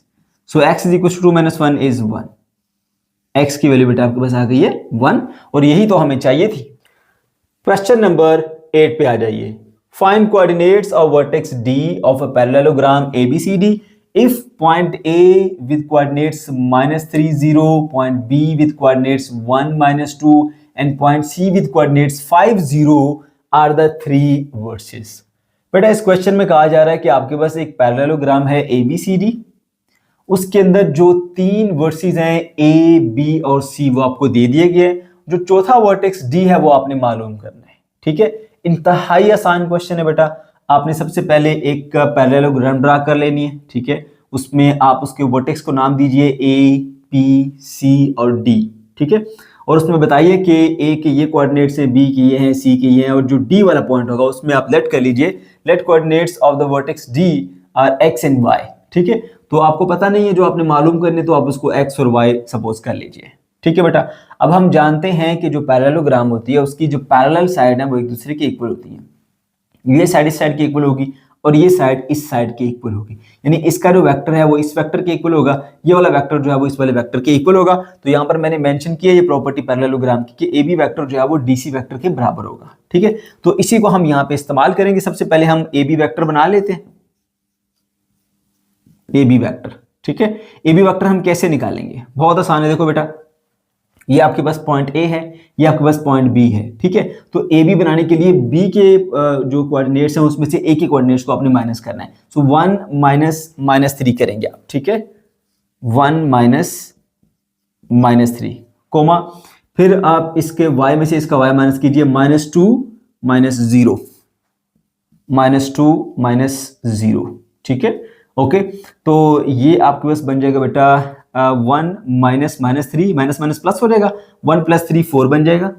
ठीक है, कोमा -2 -0 करेंगे तो बेटा आपको बस -2 ही रहेगा। ठीक है, तो अगर आप इसको स्टैंडर्ड फॉर्म में लिखना चाहें तो आप यूं भी लिख सकते हैं 4i - 2j। ठीक है, ओके। इसी तरह से फिर आपने जो ये वाला वेक्टर है d से c तक उसको मालूम कर लेना, वेक्टर dc वेक्टर, उसमें क्या करेंगे, c के कोऑर्डिनेट्स में से d के कोऑर्डिनेट्स को माइनस करेंगे। ठीक है, तो c के x में से d के x माइनस करेंगे, 5 - x, तो यहां पे लिखेंगे बेटा आप 5 - x, कोमा, अब देखिए इसके y में से इसका y माइनस कीजिए, 0 - y, 0 - y। ठीक है, तो बेटा ये बन जाएगा जी आपके पास 5 - x, कोमा 0 - y, तो सिर्फ -y ही रह जाएगा। ठीक है, अगर आप चाहें तो इसको यूं लिख सकते हैं 5 - x ब्रैकेट में लिख के साथ में लिख दीजिए i, और माइनस ये आपके पास जो y है इसको आप लिख सकते हैं yj। ठीक है बेटे, अब क्योंकि ये पैरेललोग्राम है, ये दोनों बराबर होंगे उसके अंदर, तो हम लिख सकते हैं कि AB vector is equal to DC vector. ठीक है, तो इन दोनों की वैल्यूज पुट करता हूं मैं। AB की वैल्यू बेटा आपके पास थी 4i और माइनस का 2j, and that is equal to DC, वो बराबर है बेटा आपके पास 5 - xi और माइनस का yj। अब आप i वाले को i वाले के साथ कंपेयर कीजिए, j वाले को j वाले के साथ कीजिए। ठीक है, तो आपके पास आएगा 4 इज इक्वल टू 5 - x और -2 इज इक्वल टू -y, तो माइनस माइनस से कट जाएगा, 2 इज इक्वल टू y, तो आपके पास y की वैल्यू बेटा आ गई। और इसके बाद फिर आपने x की वैल्यू निकालनी है, उसको इधर ले आइए, x प्लस हो जाएगा, 4 को उधर ले जाइए, माइनस हो जाएगा, 5 - 4, तो बेटा ये बन जाएगा आपके पास 1, सो x इज इक्वल टू 1। ये आ गई आपके पास x की वैल्यू और ये आ गई y की वैल्यू। इस तरह से जो आपके पास जो रिक्वायर्ड कोऑर्डिनेट्स थे d के बेटा वो क्या हो गए, x की जगह पे 1 आएगा और y की जगह पे आपके पास 2 आ जाएगा। ये आ गया आपके पास आंसर। क्वेश्चन नंबर 9 पे आ जाइए बच्चों। इस क्वेश्चन में कहा जा रहा है if AB vector is equal to CD vector and point A with coordinates 0 2, point C with coordinates -2 4, point D is with coordinate -1 and 5, then find vertex B। यहाँ पर आपको एक कंडीशन बताई गई है कि वेक्टर AB जो है वो वेक्टर CD के इक्वल है, और आपको पॉइंट A, पॉइंट C और पॉइंट D के जो कोऑर्डिनेट्स हैं वो बता दिए गए हैं, और जो पॉइंट B है वो मिसिंग है, उसके बेटा कोऑर्डिनेट्स आपने खुद मालूम करने हैं। ठीक है, ओके, तो आप यहां पे लिखेंगे let coordinates of the vertex B is equal to x and y। आप सपोज कर लीजिए एक x है दूसरा y। ठीक हो गया, okay. According to the question जो उसमें हमें कंडीशन दी गई है वो कंडीशन हम यहां पे लिख देते हैं कि AB वेक्टर जो है वो CD वेक्टर के इक्वल है। ठीक है, तो सबसे पहले हम AB वेक्टर को बना लेते हैं। तो बेटा AB वेक्टर कैसे बनाएंगे हम, AB वेक्टर में क्या करेंगे, B के कोऑर्डिनेट्स में से A के कोऑर्डिनेट्स को हम माइनस करेंगे। अब B के कोऑर्डिनेट्स हमने सपोज किए हैं x और y। ठीक है, सो B के कोऑर्डिनेट्स में से A के कोऑर्डिनेट्स को हमने माइनस करना है बेटा। B का x जो है वो ये x है, माइनस A का जो A किधर गया, A का x है 0। ठीक है, कोमा B का y ही है, माइनस A का y है बेटा 2। ठीक है, तो अब x में से 0 गए तो आपके पास x ही रहेगा, कोमा ये आपके पास आएगा y - 2। ठीक है, अगर आप इसको स्टैंडर्ड फॉर्म में लिखेंगे तो यूं लिखेंगे xi प्लस y - 2j। ठीक है, उसके बाद दूसरा बेटा है आपके पास वेक्टर CD। ठीक है, CD कैसे मालूम करेंगे, D के कोऑर्डिनेट्स में से C के कोऑर्डिनेट्स को आपने माइनस करना है बेटा। ये D के कोऑर्डिनेट्स हैं और ये C के। ठीक है, तो क्या करना है, D के कोऑर्डिनेट में से C के कोऑर्डिनेट्स को माइनस करना है, तो D के x में से C का x निकालिए, -1 - 2, तो ये बनेगा -1, ये इसका x, माइनस उसमें से कर दीजिए क्या, -2 को। ठीक है, कोमा फिर इसके y में से इसका y माइनस करेंगे, 5 - 4, 5 - 4। ओके, अब देखो माइनस इंटू माइनस बेटा प्लस हो जाता है। ठीक है, ये प्लस का 2 हो गया, ये माइनस का 1, -1 + 2 तो प्लस का 1 आएगा। ठीक है, और उसके बाद फिर कोमा और 5 - 4 करेंगे ना बेटा तो आपको मिलेगा 1। ठीक, तो ये आ गया CD वेक्टर, ये आ गया AB वेक्टर। आप कंडीशन के मुताबिक दोनों को बराबर कर देते हैं। ठीक है, AB vector is equal to C D vector. Okay, A B vector की वैल्यूज बेटा क्या है आपके पास, एक्स आई और plus Y minus two into J, और सी डी वैक्टर क्या बेटा आपके पास, इसकी अगर हम स्टैंडर्ड फॉर्म लिखें तो ये 1i, ये 7 ना पढ़ा जाए, 1i प्लस 1j, ठीक है। ओके, तो यहां पे लिख देते हैं जी 1i प्लस 1j। अब i को i के साथ कंपेयर करेंगे, j को j के साथ, ठीक है। सो आप देखिए जहां पे i के साथ कोफिशिएंट है x, तो यहाँ पे i का कोफिशिएंट है 1, ये तो डायरेक्टली सॉल्व हो गया हमारे पास, x इक्वल टू 1 आ गया। और इधर j का जो कोफिशिएंट है बेटा वो है आपके पास y माइनस 2, इधर j का कोफिशिएंट है 1, सो y इधर ही रहेगा, माइनस 2 उधर आके प्लस हो जाएगा, प्लस का 2, तो ये बन जाएगा बेटा 3, सो y इज इक्वल टू 3। अब x की वैल्यू भी आ गई और y की वैल्यू भी आ गई, तो बेटा जो हमारा रिक्वायर्ड पॉइंट b था ना, उसके वर्टेक्स जो आपके पास आगे वो आगे x इज इक्वल टू 1 और y इज इक्वल टू 3, ये आ गया बेटा हमारे पास इसका आंसर। क्वेश्चन नंबर 10 पे आ जाए बेटा। क्वेश्चन नंबर 10 हमारा बहुत ही ज्यादा आसान क्वेश्चन है, इसमें दो छोटे छोटे से कॉन्सेप्ट्स इस्तेमाल होते हैं, एक बेटा इस्तेमाल होगा मिड पॉइंट का और दूसरा 2 पॉइंट्स से वेक्टर बनाने का, ठीक है। और ये दोनों आपको बहुत अच्छे तरीके से आते हैं, तभी आप इतने क्वेश्चन सॉल्व करते हुए यहाँ तक पहुंचे हो, ठीक है बेटा। तो इसलिए मैंने इसको पहले से सॉल्व कर लिया ताकि हमारा जो है वो टाइम सेव हो सके। आपने सिर्फ ये देखना है कि क्वेश्चन में क्या कहा जा रहा है और आपने किस तरह से इन कंसेप्ट को इस्तेमाल करना है, ठीक है। तो चलिए क्वेश्चन की तरफ बढ़ते हैं।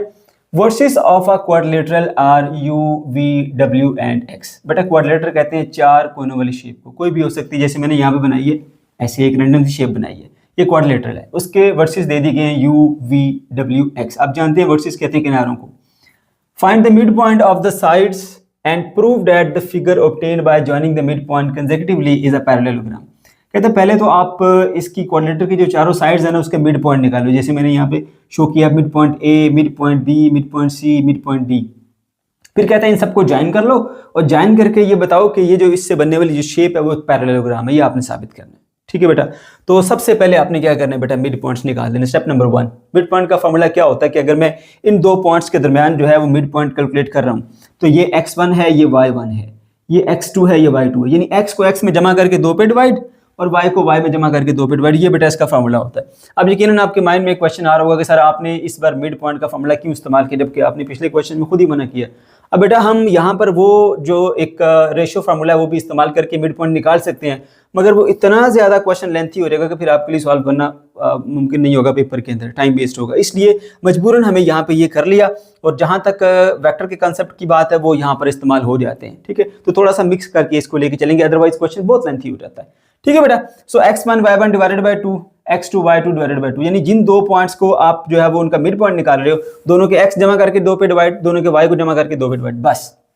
तो देखिए ये मैंने जो है वो पॉइंट a इन 2 के दरमियान निकाला है जी, u और v के दरमियान। तो देखिए इसका x 9 है, इसका x -7 है, तो ये देखिए जी 9 और -7 जमा करके 2 पे डिवाइड। इसी तरह से बेटा इसका y 4 है, इसका y 7 है, तो इसका y 7 और 4 जमा करके 2 पे डिवाइड, ठीक है। तो अब उसके बाद देखेंगे जी आप 9 और जो माइनस का 7 है बेटा ये बन जाता है आपके पास 2, ठीक है। तो 2 को 2 से डिवाइड करेंगे तो 1 आता है, मतलब ये बिल्कुल बचगाना किस्म की चीज़ें, ये आप सबको आती हैं, इसको एक्सप्लेन करने की जरूरत नहीं है। 7 और 4 कितने 11 होते हैं, 11 को 2 पे डिवाइड करोगे ना आप, ठीक है, तो 5 या 5 साढ़े 5 आएगा। इसी तरह से बेटा आपने पॉइंट बी निकाल देना है, बी किन के दरमियान है, ये v और w के दरमियान है, तो इनके x को जमा करके 2 पे डिवाइड और इनके y को जमा करके 2 पे डिवाइड करोगे तो आपको ये पॉइंट मिलेगा। फिर आपने c पे आ जाने, c यहाँ पर है, तो x और w में इनके x और x को जमा करके 2 पे डिवाइड, ये देख सकते हैं आप, और इसके y और इसके y को जमा करके बेटा 2 पे डिवाइड करेंगे तो आपको c पॉइंट का मिड पॉइंट मिल जाएगा c। फिर उसके बाद d पॉइंट निकालना है, वो x और u के दरमियान में, तो यहाँ पर देखिए बेटा आप इसका x और इसका x जमा करके 2 पे डिवाइड, यानी 5 और 9 डिवाइडेड बाय 2। उसके बाद इसका y और इसका y जमा करके 2 पे डिवाइड, ये बेटा 4 और ये माइनस का 5 बटा 2। तो ये इंतहाई आसान है बेटा, इस तरह से आप पहले मिड पॉइंट्स निकाल लेंगे। ये स्टेप नंबर 1 है, आपके पास सारे जो है वो पॉइंट्स आ गए मिड पॉइंट, और यहाँ पर जो है वो पहला पार्ट हमारा कर लिया मिड पॉइंट वाला। उसके बाद बेटा हमने क्या करना है, ये साबित करना है कि अगर इन तमाम मिड पॉइंट्स को ज्वाइन किया जाए और एक शेप बनाई जाए तो वो पैरेललोग्राम बनती है। तो ये हमने एक शेप बना ली है ABCD, ज्वाइन करके, ठीक है। अब हमने इसको चेक करना है कि पैरेललोग्राम है। पैरेललोग्राम की प्रॉपर्टी होती है कि उसकी जो पैरेलल साइड्स है ना बेटा वो इक्वल होती हैं, ठीक है। तो अब आप यहाँ पे जो मैंने बताया था कि पॉइंट्स से वेक्टर बनाने वाला जो कॉन्सेप्ट है वो इस्तेमाल करोगे। तो सबसे पहले हम बना लेते हैं जी वेक्टर ए से बी तक, ए बी वेक्टर बना लेते हैं। तो ए बी वेक्टर में कौन से पॉइंट इस्तेमाल हुए, बी वाला पॉइंट इस्तेमाल हुआ और ए वाला पॉइंट इस्तेमाल हुआ।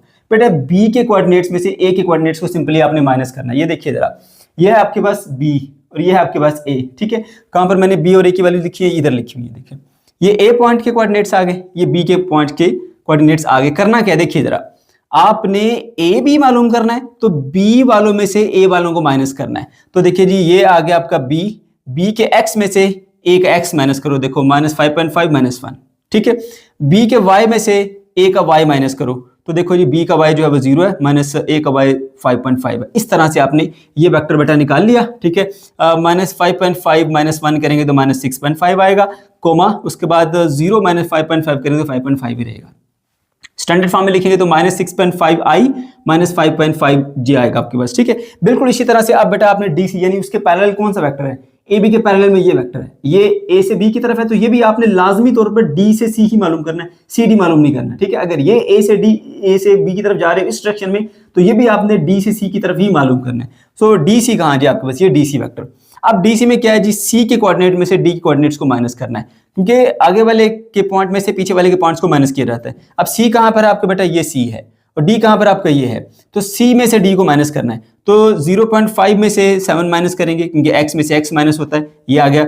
और देखिए जी 6 में से आप माइनस करेंगे 0.5, तो -6 माइनस 0.5 करेंगे तो बेटा देखिए 0.5 माइनस 7 करेंगे तो -6.5 आएगा। -6, अब ये माइनस इंटू माइनस हो जाता है प्लस, ठीक है। तो माइनस का 6 और प्लस का 0.5, -6 प्लस 0.5 करेंगे तो -5.5 मिलेगा। कैलकुलेटर से कर लेना अगर कंफ्यूजन हो तो। अब उसके बाद इसको स्टैंडर्ड फॉर्म में लिखेंगे -6.5 आई -5.5 जी। अब देखो बेटा यहाँ पे ये ए बी वाला है और ये डी सी वाला है, ये दोनों को दोनों बिल्कुल सेम टू सेम आ गए वेक्टर्स। इसी तरह से फिर आपने डी ए और सी बी वेक्टर को भी निकाल देना है। अब डी ए में देखिए आपके पास पॉइंट ए ये है और डी पॉइंट ये है, ठीक है। डी ए का मतलब है कि ए के कोऑर्डिनेट्स में से डी के कोऑर्डिनेट्स को माइनस करना है। तो ए के कोऑर्डिनेट्स कहाँ पर जी, ये हैं, ए के एक्स में से इसका एक्स माइनस कर लो, ठीक है। तो देखो 1 - 7 सही हो गया। ए के वाई में से इसका वाई माइनस कर लो, 5.5 माइनस -0.5 कहाँ गया जी हमारे पास, ये 5.5 माइनस -0.5 तो माइनस माइनस प्लस हो जाएगा, ठीक है। तो 5.5 प्लस 0.5 तो 6 बनेगा, और इसी तरह से 1 - 7 तो माइनस का 6 बनेगा, तो -6 और 6 आ गया। इसके जो आप वेक्टर फॉर्म लिखेंगे -6i + 6j बन जाएगा। इसी तरह से मेरे बच्चों अब डी ए के पैरेलल कौन सा है, डी से ए तक ये यानी ऊपर से नीचे यूं है, तो दूसरा वेक्टर भी यहाँ से यूं ही आपने लेना है सी से बी की जानिब। तो ये सी बी वेक्टर आ गया, इसमें बी पॉइंट ये है और सी पॉइंट ये है। सी बी का मतलब है कि बी के कोऑर्डिनेट में से सी के कोऑर्डिनेट्स को माइनस करना है, तो ये बी के कोऑर्डिनेट्स है, माइनस इसका एक्स में से इसका एक्स निकालो, -5.5 -0.5 -5.5 -0.5 आ गया। और इसके y में से इसका y निकालो, इसका y 0 है, इसका y -6 है, तो 0 -6 तो -5.5 -0.5 बन जाता है -6। कैलकुलेटर से कर लीजिएगा बेटा अगर मुश्किल हो तो। 0 माइनस इंटू माइनस प्लस हो जाएगा, प्लस का 6 आ गया बेटा। तो इस तरह से इसको स्टैंडर्ड फॉर्म में लिखेंगे -6i + 6j। तो देखो बेटा आपने यहाँ पे थोड़ा सा इसको ऑब्जर्व करना है कि जो ये वाले दोनों वेक्टर्स हैं इनकी वैल्यूज बिल्कुल सेम टू सेम है, और जो ये वाले दोनों वेक्टर्स हैं इनकी वैल्यूज भी बिल्कुल सेम टू सेम आ रही हैं। तो ये प्रॉपर्टी जो है वो हमने यहाँ पे स्टेप 3 में मेंशन कर देनी कि A B vector is equal to D C vector and D A vector is equal to C B vector. So A B C D is a parallelogram. Question number 11 पे आ जाइए। Prove that the line segment joining the mid point of the two sides of triangle are half in length of the third side. बेटा कहा जा रहा है इस question के अंदर कि प्रूव कीजिए कि अगर आपके पास कोई एक ट्राइंगल है, उस ट्राइंगल की दो साइड्स के आप मिड पॉइंट लें, उन दोनों के मिड पॉइंट्स को आप ज्वाइन करें तो एक जो लाइन सेगमेंट बनेगा उसकी जो लंबाई है वो थर्ड साइड का आधा होती है। हमने ये एक ट्राइंगल बना ली ABC, ये एक साइड का मिड पॉइंट, ये दूसरी साइड का मिड पॉइंट, दोनों को हमने ऐसे ज्वाइन कर लिया। ये हमारे पास बेटा आ गया जी line segment joining the mid points of two sides. ठीक है, अब हमने ये बात साबित करनी है कि इसकी जो लंबाई है वो तीसरी साइड की लंबाई का आधा है। ठीक है बेटा, ये वाली एक इस्तेमाल होगी साइड, ये वाली दूसरी साइड भी इस्तेमाल होगी मिड पॉइंट में, ये फिर तीसरी साइड बचती है। तो इसकी जो लेंथ है और इसकी लेंथ को हम कंपैरिजन करेंगे और बताएंगे कि इस सेगमेंट की जो लेंथ है वो इसकी लेंथ के मुकाबले में हाफ होती है। अब इस क्वेश्चन के अंदर ना आपको किसी भी पॉइंट्स के कोऑर्डिनेट्स नहीं दिए गए, ठीक है। तो फिर हम बेटा पोजीशन वेक्टर्स का इस्तेमाल करते हुए इसको मालूम करेंगे, ठीक है। और वहां पे हम रेशियो फार्मूले का इस्तेमाल करेंगे। और आप लोगों को अब याद हो जाना चाहिए कि अगर मिड पॉइंट का केस हो तो रेशियो फार्मूला बहुत ही ज्यादा आसान होता है। मतलब अगर मैं इस पॉइंट का जो है वो निकालना चाह रहा हूँ, ये एक मिड पॉइंट है और इसका पोजीशन वेक्टर निकालना चाह रहा हूँ, तो बड़ा आसान है। मैं क्या करूंगा, इस पॉइंट का पोजीशन वेक्टर और इस पॉइंट का पोजीशन वेक्टर दोनों की एवरेज ले लूंगा, यानी दोनों को जमा करके 2 पे डिवाइड, बात ही खत्म, ठीक है। तो यहां पे मैं लिखता हूं जी position vector of P and Q, ठीक है। तो सबसे पहले पोजीशन वेक्टर ऑफ P जिसको हम रिप्रेजेंट करते हैं OP से, ठीक है ना, ओके OP, और वो हमारे पास बराबर होगा बेटा पोजीशन वेक्टर ऑफ C और पोजीशन वेक्टर ऑफ A की एवरेज के, यानी कि पोजीशन वेक्टर ऑफ A क्या होगा, OA, ठीक है, plus position vector of C क्या होगा, OC डिवाइडेड बाय 2 कर लेंगे, ठीक है। इसी तरह से आपने इस पॉइंट का पोजीशन वेक्टर निकालना है, ठीक है। वो पोजीशन वेक्टर आपके पास है OQ, ठीक है। OQ आप किस तरह से मालूम करेंगे, देखिए ये Q पॉइंट किन के दरम्यान में, C पॉइंट और B पॉइंट के दरम्यान में है। तो C का पोजीशन वेक्टर बेटा क्या हो जाएगा आपके पास, OC, ठीक है, प्लस जो आपके पास पोजीशन वेक्टर ऑफ B है, ठीक है, वो आपका आएगा बेटा OB, ठीक है, डिवाइडेड बाय 2। ये बेटा हमने क्या कंसेप्ट इस्तेमाल किया, हमने रेशियो फार्मूला इस्तेमाल किया, फ्रॉम रेशियो फार्मूला, ठीक है। पोजीशन वेक्टर्स निकाले हमने, मिड पॉइंट के पोजीशन वेक्टर्स, ठीक है।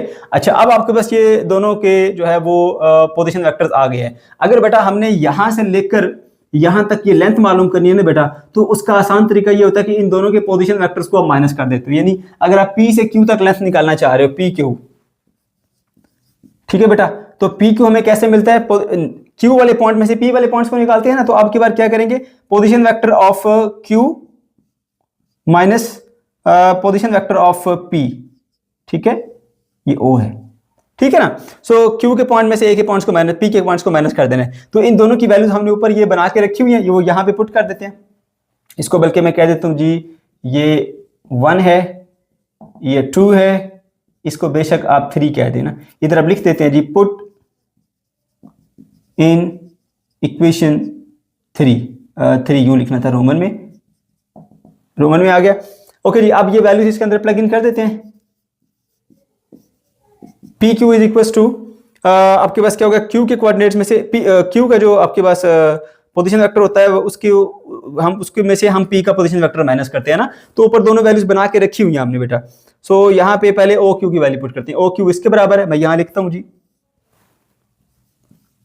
OC plus OB divided by 2 minus ये OP वाला, ठीक है। OP वाला क्या है, OA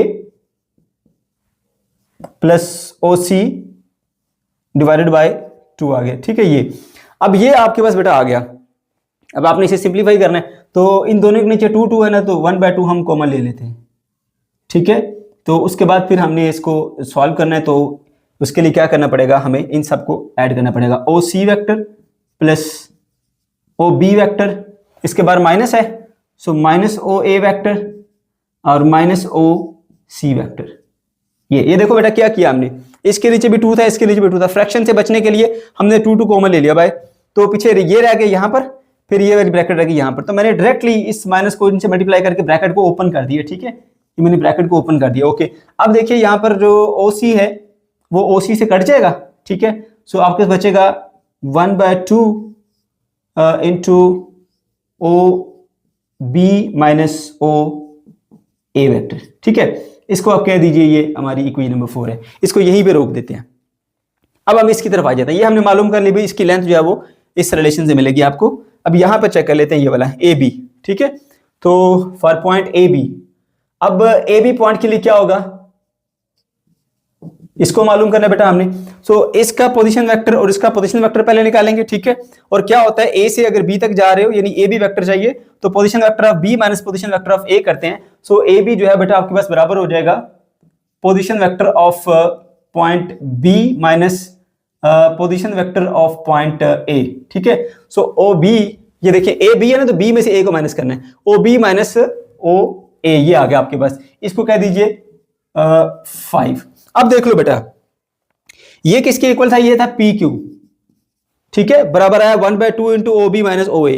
तो ओ बी माइनस ओ ए तो बराबर होता है ए बी के, तो हम यहां पे क्या करेंगे, ये वैल्यू पुट करेंगे, पुट वैल्यू इन इक्वेशन, या 4 आ जाएगी हमारे पास, ठीक है। सो ये बन जाएगा आपके पास P Q is equal to 1/2 into O B minus O A, आपके पास इक्वल बन जाता है ए बी के। ये देखिए ओ बी माइनस ओ ए बराबर है बेटा किसके, ए बी वेक्टर के, ए बी वेक्टर, ठीक है। तो अब यहां पे आप देख सकते हैं कि आपके पास जो पी क्यू की लेंथ है वो आ गई हमारे पास 1/2 टाइम ए बी की लेंथ, ठीक है। तो ये आपके पास एक साइड है, ये आपके दूसरी है, ठीक है। तो P Q is equal to 1/2 time A B, ठीक हो गया। तो यहां से हमें वो चीज जो है वो प्रूव हो गई। क्वेश्चन नंबर 12 के ऊपर आ जाइए। Prove that the joining of mid points of two non-parallel sides of trapezium is parallel to its parallel side। बेटा इस क्वेश्चन को अंडरस्टैंड करने से पहले आपको पता होना चाहिए कि ट्रापेजियम किसे कहते हैं। ट्रापेजियम बेटा एक शेप का नाम है, एक क्वाड्रिलेटरल शेप का नाम है, 4 कोनों वाली शेप का नाम है, जिसके अंदर ये क्वालिटी होती है कि उसकी 2 साइड पैरेलल होती हैं और 2 साइड पैरेलल नहीं होती। जैसे कि यहाँ पे आप देख सकते हैं, मैंने एक क्वाड्रिलेटरल ड्रा की है ABCD, इसके अंदर ये साइड इस साइड के साथ पैरेलल है मगर ये साइड इस साइड के साथ पैरेलल नहीं है, तो इस क्वाड्रिलेटरल शेप को बेटा हम ट्रापेजियम कहते हैं, ठीक है। ओके जी, अब यहां पे इस क्वेश्चन में कहा जा रहा है कि एक ट्रापेजियम में जो उसकी नॉन पैरेलल साइड्स होती हैं, जैसे ये वाली साइड है और ये वाली साइड है, इनके मिड पॉइंट्स को अगर आप ज्वाइन करेंगे तो जो लाइन आपको मिलेगी वो लाइन पैरेलल साइड्स के साथ पैरेलल होती है। अब ये बात बेटा हमने साबित करनी है, ठीक है। और यहां पर जो कॉन्सेप्ट हम इस्तेमाल करेंगे वो ये इस्तेमाल करेंगे कि अगर 2 या 2 से ज्यादा वेक्टर जो हैं वो पैरेलल हैं तो वो एक दूसरे के स्केलर मल्टीपल होते हैं। यानी इस तरह से मिलेगा आपको कि वेक्टर ए है एक आपके पास, एक वेक्टर है बी आपके पास, ठीक है। और अगर ये पैरेलल हैं तो इस तरह से ये एक वेक्टर दूसरे वेक्टर का स्केलर मल्टीपल होगा, a is equal to k time b, ठीक है बेटा। इस प्रॉपर्टी का हमने इस्तेमाल करना है। ओके जी, सबसे पहले क्या करेंगे जी, ये जो वेक्टर हैं ये दोनों इनको बना लेंगे ए बी वेक्टर और डी सी वेक्टर, ठीक है। ए बी वेक्टर हम कैसे लिखते हैं जी, जब हमने ए बी वेक्टर बनाना है तो पोजीशन वेक्टर ऑफ बी में से पोजीशन वेक्टर ऑफ ए को माइनस करते हैं। पोजीशन वेक्टर ऑफ बी होता है O B minus position vector of A क्या होता है ओ ए, ठीक है बेटे। इसको कह दीजिए इक्वेशन 1। उसके बाद ऊपर वाला डी सी वेक्टर, जब हमने डी सी वेक्टर बनाना है तो उसका तरीकाकार भी यही होता है, position vector of C minus position vector of D. Position vector of C क्या होगा O C minus position vector of D क्या होगा ओ डी, ठीक है बेटा। और ये आ गई हमारी सेकेंड इक्वेशन, इसको यहीं पे रख लीजिए।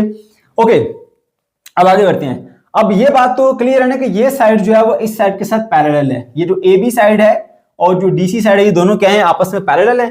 तो आप बताएंगे बेटा यहाँ पे कि जो डी सी साइड है, D C is parallel to A C, ठीक है, A B sorry A B, D C is parallel to A B. ये देखिए ना, ए से बी और ये डी से सी, ये दोनों क्या है, पैरेलल हैं। इसको आपने बता देना दोनों पैरेलल है। और अगर ये दोनों पैरेलल हैं तो उस कॉन्सेप्ट के मुताबिक फिर ये एक दूसरे के स्केलर मल्टीपल होंगे। तो हम यूं लिखेंगे D C is equal to K time A B, ठीक है। इसको कह दीजिए इक्वेशन 3, ठीक है बेटा। ये चीज हमने यहां पे लिख ली है।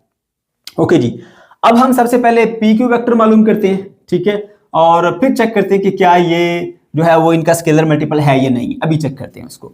तो बेटा सबसे पहले हमें ना इस P का पोजीशन वेक्टर निकालना पड़ेगा, फिर इस Q का पोजीशन वेक्टर निकालना पड़ेगा, और वो हम निकालेंगे रेशियो फार्मूले से। और अगर ये P मिड पॉइंट जैसे कि क्वेश्चन में बताया हुआ है तो फिर रेशियो फार्मूला बहुत ही ज्यादा आसान हो जाता है कि अगर इन दो पॉइंट्स के दरमियान ये मिड पॉइंट पाया जा रहा है तो इसका पोजीशन वेक्टर जमा इसका पोजीशन वेक्टर डिवाइडेड बाय 2 कर देते हैं, बात खत्म, ठीक है।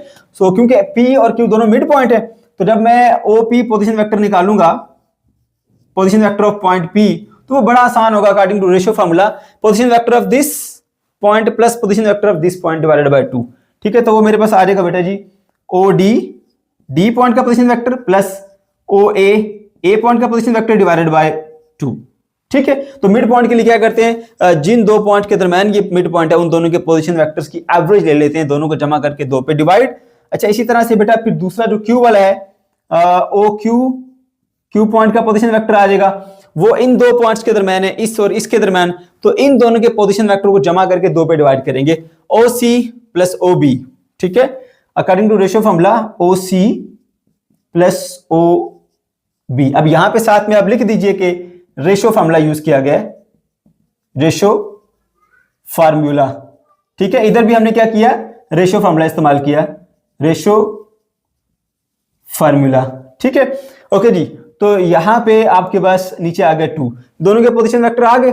तो अगर हमने P से Q तक लेंथ निकालनी है, सही है, तो क्या करेंगे, PQ वेक्टर के लिए क्या करेंगे हम, PQ is equal to position vector of Q minus position vector of P, आप ये करेंगे, ठीक है। तो देखिए ये पोजीशन वेक्टर ऑफ P है, ये पोजीशन वेक्टर ऑफ Q है, दोनों की वैल्यूज मैं यहां पे पुट कर देता हूं।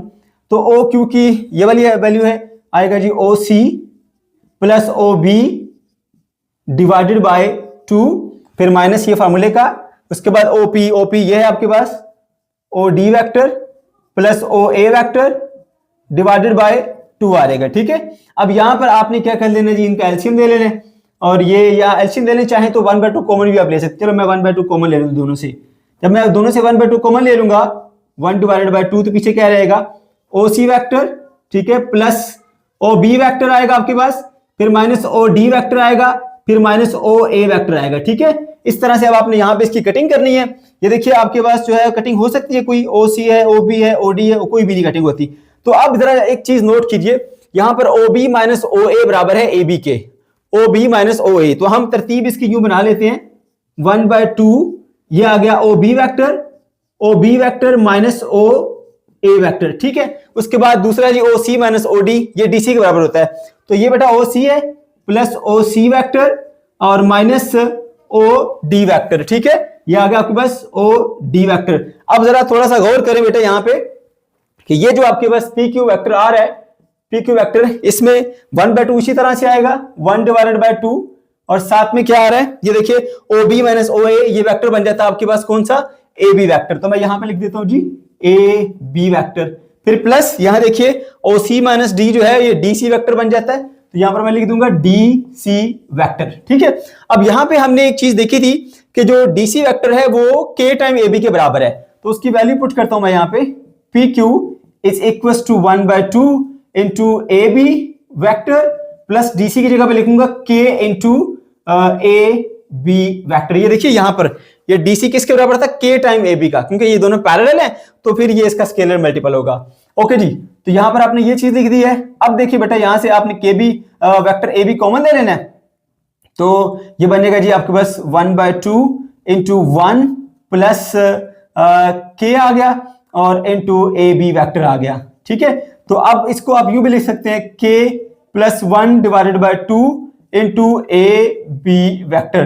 तो ये K जो है वो हमारे पास स्केलर नंबर 1 भी एक नंबर है, 2 भी एक नंबर है, तो पूरा फिर से ये एक स्केलर बन गया। और आप देख सकते हैं कि जो PQ वेक्टर आया है आपके पास वो AB वेक्टर का स्केलर प्रोडक्ट है, लिहाजा जो AB है वो PQ के साथ फिर क्या हुआ, पैरेलल हुआ, ठीक है। तो AB जो है वो DC के साथ पैरेलल था और AB जो है वो इसके साथ भी पैरेलल है, तो इसका मतलब ये हुआ कि AB जो है वो फिर इन दोनों वेक्टर्स के साथ जो है वो पैरेलल है। तो यहां पे हम रिजल्ट लिखेंगे as PQ is scalar multiple of AB vector, so it is parallel to AB, ठीक है बेटे। Question number 13, prove that line segment joining the midpoints of adjacent sides of a square, a rectangle or parallelogram divides the corresponding diagonal in 1:3। बेटा जी इस question में कहा जा रहा है कि अगर आपके पास कोई पैरेललोग्राम है या फिर कोई रेक्टेंगल है या फिर कोई स्क्वायर है, ठीक है, उसकी दो लगातार आने वाली जो साइड्स हैं उनके मिड पॉइंट लें और उन दोनों को ज्वाइन करके एक लाइन बना दें, ठीक है। तो वो जिस कॉरस्पॉन्डिंग डायगोनल को कट करेगी वो उसको 1:3 में कट करेगी, ठीक है बेटा। अब ये बात आपने साबित करनी है, ठीक। और मैं और सिंपल वे में बताऊं तो बेटा ये हमारे पास लेट्स से एक पैरेललोग्राम आ गई है, ठीक है, और कहा जा रहा है इसकी दो लगातार आने वाली साइड ले लीजिए, एक ये साइड ले लेते हैं और एक ये साइड, इन दोनों के मिड पॉइंट लीजिए, ले लिए, इन दोनों को हमने ऐसे मिला के एक लाइन ड्रा कर ली। तो ये जिस डायगोनल को कट करेगी ना, देखो ये वाला डायगोनल भी है, मगर ये तो इसको कट नहीं होगा, इसके साथ पैरेलल है, इस डायगोनल को ही कट कर पाएगी ना, तो ये इसका कॉरेस्पॉन्डिंग डायगोनल है। तो कॉरेस्पॉन्डिंग डायगोनल को मेरे बेटे ये 1:3 में कट करेगी, मतलब अगर इधर एक हिस्सा है तो इधर जो है वो हमारे पास 3 हिस्से होंगे। अब ये बात बेटा जी आपने प्रूव करनी है यहाँ पे, ठीक है। अब एक चीज़ और बता दूं आपको बेटा कि रेक्टेंगल हो गया या स्क्वायर हो गया, ये दोनों जो है वो पैरेललोग्राम के ही कह लीजिए एक स्पेशल केसेस हैं। तो अगर हम एक खाली पैरेललोग्राम के लिए प्रूव कर लें तो दोनों के लिए वैलिड हो जाएगा, रेक्टेंगल के लिए भी और स्क्वायर के लिए भी ये वैलिड होगा, ठीक है बेटा। ओके जी, तो चलिए स्टार्ट करते हैं और आपको स्ट्रेटेजी बताते हैं कि हमने इस चीज़ को प्रूव कैसे करना है। देखो बेटा मैं बताता हूँ आपको, बिल्कुल सिंपल मैं बताता हूँ, एक बार आपके माइंड में स्केच बन गया तो उसके बाद फिर आपको आसानी होगी। देखो अगर आपके पास एक पैरेललोग्राम है ऐसी, ठीक है, तो आप सब जानते हैं कि पैरेललोग्राम के जो डायगोनल्स हैं वो एक दूसरे को बेटा जी क्या करते हैं, बाइसेक्ट करते हैं, ठीक है। इधर की लेंथ की इक्वल होती है और इधर की लेंथ की इक्वल होती है अगर ये पैरेललोग्राम है तो, ठीक है। अब लेट्स से समझने के लिए कहता हूं कि ये साइड इस साइड की इक्वल है, तो मैं कहता हूं जी ये 2 सेंटीमीटर, तो ये भी कितनी होगी फिर 2 सेंटीमीटर, तो रेशो कितनी होगी इनके अंदर, सेम रेशो 2:2, ठीक है, या जिसको सिंपली 1:1 भी कहते हैं हम। ये आपके बस एक कह लीजिए कि रेशो आ गई दोनों के दरम्यान, ठीक है। अच्छा अब हमने क्या करना है, हमने ऐसा करना है इस क्वेश्चन के अंदर ना कि इसके मिड पॉइंट हमें जैसा बताया गया था मिड पॉइंट लेने हैं और मिड पॉइंट को हमने ऐसे ज्वाइन कर देना है। इसको मैं अब यहाँ से हटा देता हूँ, ठीक है, मिड पॉइंट को हमने ज्वाइन कर देना है। अब ये इसको कट करती है, ठीक है ना, तो हमने चेक करना है कि ये यहाँ से इस पॉइंट से इधर और इस पॉइंट से ऊपर कितनी इनकी रेशो है। तो उसके लिए हम ऐसा करेंगे बेटा, यहाँ भी एक लाइन इससे ज्वाइन करके मिला के बना देंगे, इधर भी एक लाइन बना के ज्वाइन करके मिला देंगे। तो आपके पास एक और जो है वो पैरेललोग्राम आ गई नीचे, ये देखिए ये भी पैरेललोग्राम है ना, तो इसके डायगोनल भी एक दूसरे को इंटरसेक्ट करेंगे, ठीक है। अब अगर ये यहाँ से लेकर यहाँ तक 2 सेंटीमीटर थी और यहाँ से लेकर यहाँ तक भी 2 सेंटीमीटर थी, तो अब यहाँ से ये इस पैरेललोग्राम का ये डायगोनल बन गई है, तो ये भी फिर 1 हो जाएगी, ये भी फिर 1 हो जाएगी, क्योंकि क्या करता है जी जो आपका डायगोनल्स होते हैं एक पैरेललोग्राम के वो 2 इक्वल पार्ट्स के अंदर उसको कट कर देते हैं। तो पहले यहाँ से यहाँ तक 2 सेंटीमीटर थी, यहाँ से यहाँ तक भी 2 सेंटीमीटर थी।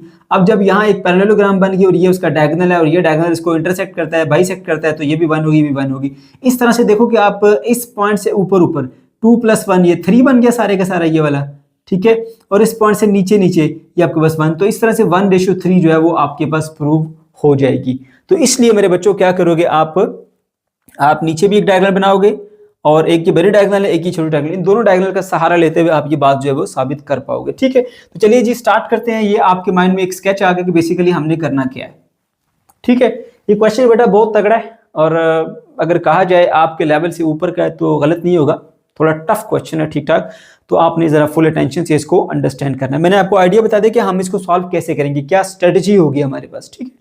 ओके जी, तो यहाँ सबसे पहले स्टेप नंबर 1 पे आ जाइए और ये बात जो मैंने आपको बताई थी वो लिखिए यहाँ पे कि स्क्वायर और रेक्टेंगल दोनों जो है वो स्पेशल केसेस है पैरेललोग्राम के, इसलिए हम पैरेललोग्राम के साथ ही करेंगे तो दोनों के लिए वो केस वैलिड होगा। ओके, फिर मेरे बच्चों आपने डायग्राम बनानी है जी एक पैरेललोग्राम की ABC और D, ठीक है, और उसके अंदर एक डायगोनल बना दीजिए ये वाला, फिर उसके 2 मिड पॉइंट लीजिए एडजेसेंट साइड के, ये पहली एडजेसेंट साइड, ये दूसरी एडजेसेंट साइड, इन दोनों को हमने जो है वो मिला दिया दोनों से, तो EF हमारे पास एक लाइन आ गई है और ये बेटा इस कॉरेस्पॉन्डिंग डायगोनल को कट कर रही है जिसको मैंने हाईलाइट किया है, ठीक है, तो इसका नाम है EF और ये G पॉइंट के ऊपर ना बेटा इसको कट करती है, ठीक है ना, ABCD, ठीक है, ये E, ये F, ये G, और जहां पर ये दोनों कट करते हैं उसको हमने नाम दे दिया H का, अल्फाबेटिकली तरतीब के साथ चलते चले जाएंगे, सही है बेटे।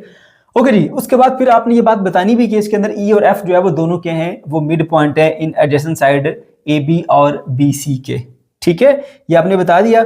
और उसके बाद फिर हम सॉल्यूशन की तरफ बढ़ेंगे स्टेप नंबर 2 के ऊपर। यहाँ पे हमने पोजीशन वेक्टर्स निकालने हैं of the mid points E and F, ठीक है, position vector of point E और position vector of point F, इन दोनों के हमने मिड जो है वो पोजीशन वेक्टर निकालने हैं। तो कैसे निकालेंगे बेटा, अभी पिछले क्वेश्चंस के अंदर मैं आपको बता दिया हूँ कि ये अगर आपके पास एक लाइन है और E उसका मिड पॉइंट है तो आपने मिड पॉइंट का जो है वो कैलकुलेट करना है पोजीशन वेक्टर। तो आप इसका पोजीशन वेक्टर और इसका पोजीशन वेक्टर जो है उसकी एवरेज ले लेते हैं, यानी दोनों के पोजीशन वेक्टर को जमा करके 2 पे डिवाइड करोगे तो इसका पोजीशन वेक्टर आपके पास आ जाएगा।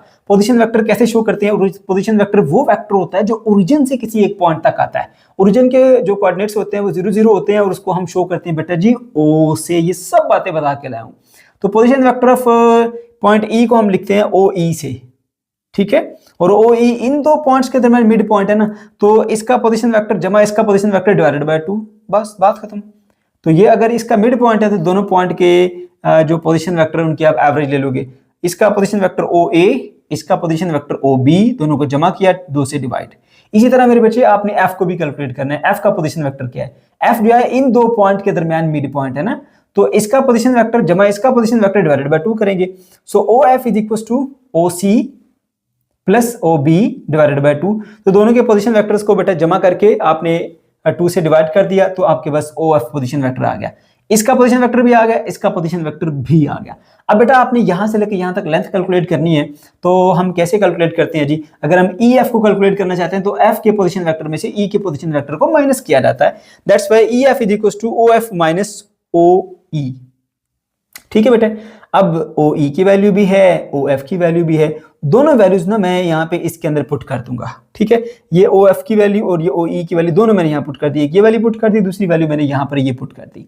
अब ये क्योंकि फ्रैक्शन में है ना बेटा, तो एलसीएम लेंगे, एक बना दिया, डिनोमिनेटर सेम है, एक ही बार लिख दिया, ऊपर वाले एज इट इज आएंगे, O C plus O B minus O A minus O B. O B से कट जाएगा, ओ सी माइनस ओ ए, ये आपके पास बन के आ गया। अब मेरे बेटा याद रखिएगा, position vector of C minus position vector of A, ये बन जाता है आपके पास पोजीशन वेक्टर ए सी। तो यहां पर मैंने लिख दिया ए सी, जो डिवाइडेड बाय 2 था ना बेटा वो यहां पर आ गया, ठीक है। बात समझ गए? याद होना चाहिए, आपको पता होना चाहिए बेटा कि position vector of C minus position vector of A बराबर होता है आपके पास किसके? वेक्टर ए से सी के। पॉइंट ए कहां पर है? ये वाला। सी पॉइंट कहां पर? ये वाला। ये तो यहां पर एक बात पता चली कि जो ई एफ है ना, ई एफ, ये जो ई एफ वेक्टर है ये इस पूरे का जो है वो क्या है? आधा है, हाफ ऑफ द ए सी। इसको आप बेटा यहीं पे छोड़ दीजिए और उसके बाद आइए जी स्टेप नंबर 3 के ऊपर। अब यहाँ सबसे पहले ये जो पॉइंट एच है ना, जहां पे ये दोनों डायगोनल इंटरसेक्ट करते हैं, बाइसेक्ट करते हैं, उस पॉइंट एच के आपने पोजीशन वेक्टर लिखनी है। पोजीशन वेक्टर को शो करते हैं ओ एच से। ओ एच पोजीशन वेक्टर आ गया। और वो देखिए, अगर आप तो ये पोजीशन वेक्टर जो आपका एच है वो इस वेक्टर पे भी पाया जा रहा है, इस पे भी पाया जा रहा है। आप इसके लिहाज से भी ले सकते हैं और आप इसके लिहाज से भी इसकी वैल्यू लिख सकते हैं, लेकिन याद रहे कि कोशिश करनी है कि आपने इसके लिहाज से लेना है, इसके लिहाज से नहीं लेना, क्योंकि हम सारी चीजें जो है वो इसी के अकॉर्डिंग कर रहे हैं, ठीक है। नीचे वाले जो पार्ट उसके मुताबिक कर रहे हैं, तो इस तरह हमें आसानी होगी। लेने को आप ऊपर वाले भी ले सकते हैं, मगर उससे फिर क्वेश्चन थोड़ा मुश्किल हो जाएगा। इसलिए बेटा जी आपने ये वाले पॉइंट लेने हैं। ये एच है और ये इन दो के दरमियान मिड पॉइंट है, ठीक है। सो इसका हमने जो है वो पोजीशन वेक्टर निकालना है, तो अकॉर्डिंग टू रेशियो फार्मूला बेटा इन दो पॉइंट्स की आपने पोजीशन वेक्टर की एवरेज ले लेनी है। पोजीशन वेक्टर ऑफ ओ कह रहा हूं ए, ये बन जाएगा ओ ए, पोजीशन वेक्टर ऑफ सी बन जाएगा ओ सी। दोनों को जमा करके 2 पे डिवाइड करोगे तो बेटा ये हमारे पास आ जाएगा इसका position vector of O H, यानी एच का पोजीशन वेक्टर, ठीक है। उसके बाद ये करना है बेटा कि आपने इस पॉइंट को इससे और इस पॉइंट को इससे ज्वाइन कर देना। जैसे मैंने यहाँ पर इसके अंदर ये ज्वाइन कर दिया, ज्वाइन कर देना आपने, और यहां तक हमारा काम तकरीबन आधा हो गया। ओके जी, अब क्या करना है मेरे बच्चों? आपने ये जो छोटी वाली है ना आपके पास ये पैरेललोग्राम, इसके अंदर जो ये वाला डायगोनल है ना, इस डायगोनल को कैलकुलेट करना है। ये डायगोनल है जी आपके पास एच से लेकर बी तक, ठीक है। एच से बी तक वेक्टर जो है वो उसको किस तरह से हम रिप्रेजेंट करते हैं? Position vector of B minus position vector of H, ठीक है। So O B minus O H, ये वेक्टर को रिप्रेजेंट करने का तरीका है, ठीक है मेरे बच्चों। अब ओ बी इसी तरह से आएगा और ओ एच की वैल्यू यहां हमने कैलकुलेट की ना, ये ओ एच की वैल्यू उठा के बेटा आपने यहां पर पुट कर देनी है इस जगह के ऊपर, ठीक है। जब आप यहां पे पुट कर देंगे उसके बाद फिर आपने इसका एलसीएम देना है, जिसके नीचे कुछ नहीं होता उसके नीचे 1 होता है। या आप ऐसा कर लो, इसको 2 से मल्टीप्लाई भी कर लो ना ऐसे, ठीक है, और 2 से डिवाइड भी कर लो। डिनोमिनेटर एक जैसे हो गए तो एक जैसे होने से एक बार लिख दिया, ऊपर वाले वैसे के वैसे 2ob minus O A minus ओ सी, क्योंकि बाहर माइनस है ना, इनसे मल्टीप्लाई होकर दोनों का साइन चेंज कर देगा। ओके, तो ये मेरे बच्चों आपके पास एक फाइनल जो है वो रीडिंग आ गई है एच बी की, ठीक है। यहां तक फिर आपने आगे चलना है जी स्टेप नंबर 4 के ऊपर। अब ये आपके पास जो एक पैरेललोग्राम है, इसके अंदर एक वेक्टर है ई से लेकर जी तक, ठीक है ना, ई जी, और एक वेक्टर है ई से लेकर एफ तक।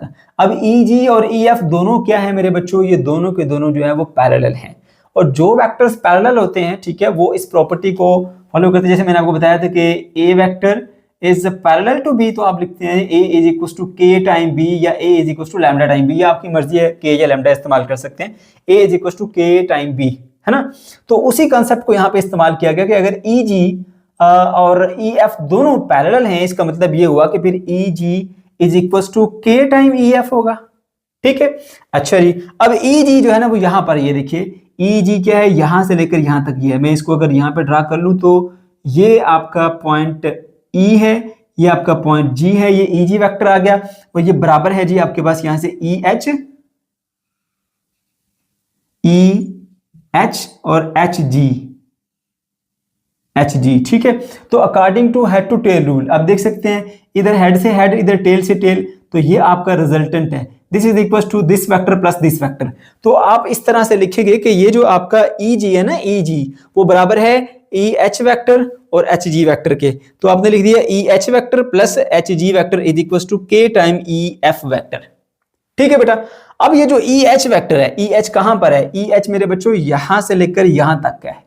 तो ई से लेकर एच तक जो वेक्टर है इसको हम यूं लिख सकते हैं, position vector of H minus position vector of E. तो पोजीशन वेक्टर ऑफ एच क्या है, O H, minus position vector of E क्या है, ओ ई।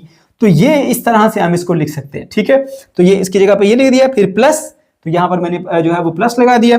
उसके बाद बेटा है आपके पास एच जी किधर है, एच जी ये है, एच से लेके जी तक, और ये बेसिकली क्या है जी, डायगोनल है जो कि बाइसेक्ट करते हैं, बराबर हिस्सों में डिवाइड करते हैं। इसका मतलब ये हुआ कि एच से लेकर बी तक जो वेक्टर है और एच से लेकर जी तक जो वेक्टर है, अगर इन दोनों का कंपैरिजन किया जाए तो एच जी एच बी का आधा बनता है, एच जी एच बी का आधा बनता है। तो इसलिए मेरे बेटे हमने इसकी जगह पे लिख दिया half of the H B.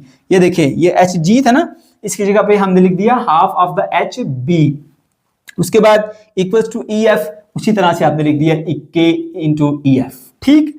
Okay जी, अब हमने बेटा इन सब की वैल्यूज पुट करनी है। सबसे पहले आ जाइए ओ एच की वैल्यू के ऊपर। ओ एच की वैल्यू हमने कहां देखी थी, ये पड़ी है जी ओ एच की वैल्यू। ये ओ एच की वैल्यू उठा के यहां पुट करेंगे, O A plus O C divided by 2। O H की वैल्यू यहां से पुट कर दी।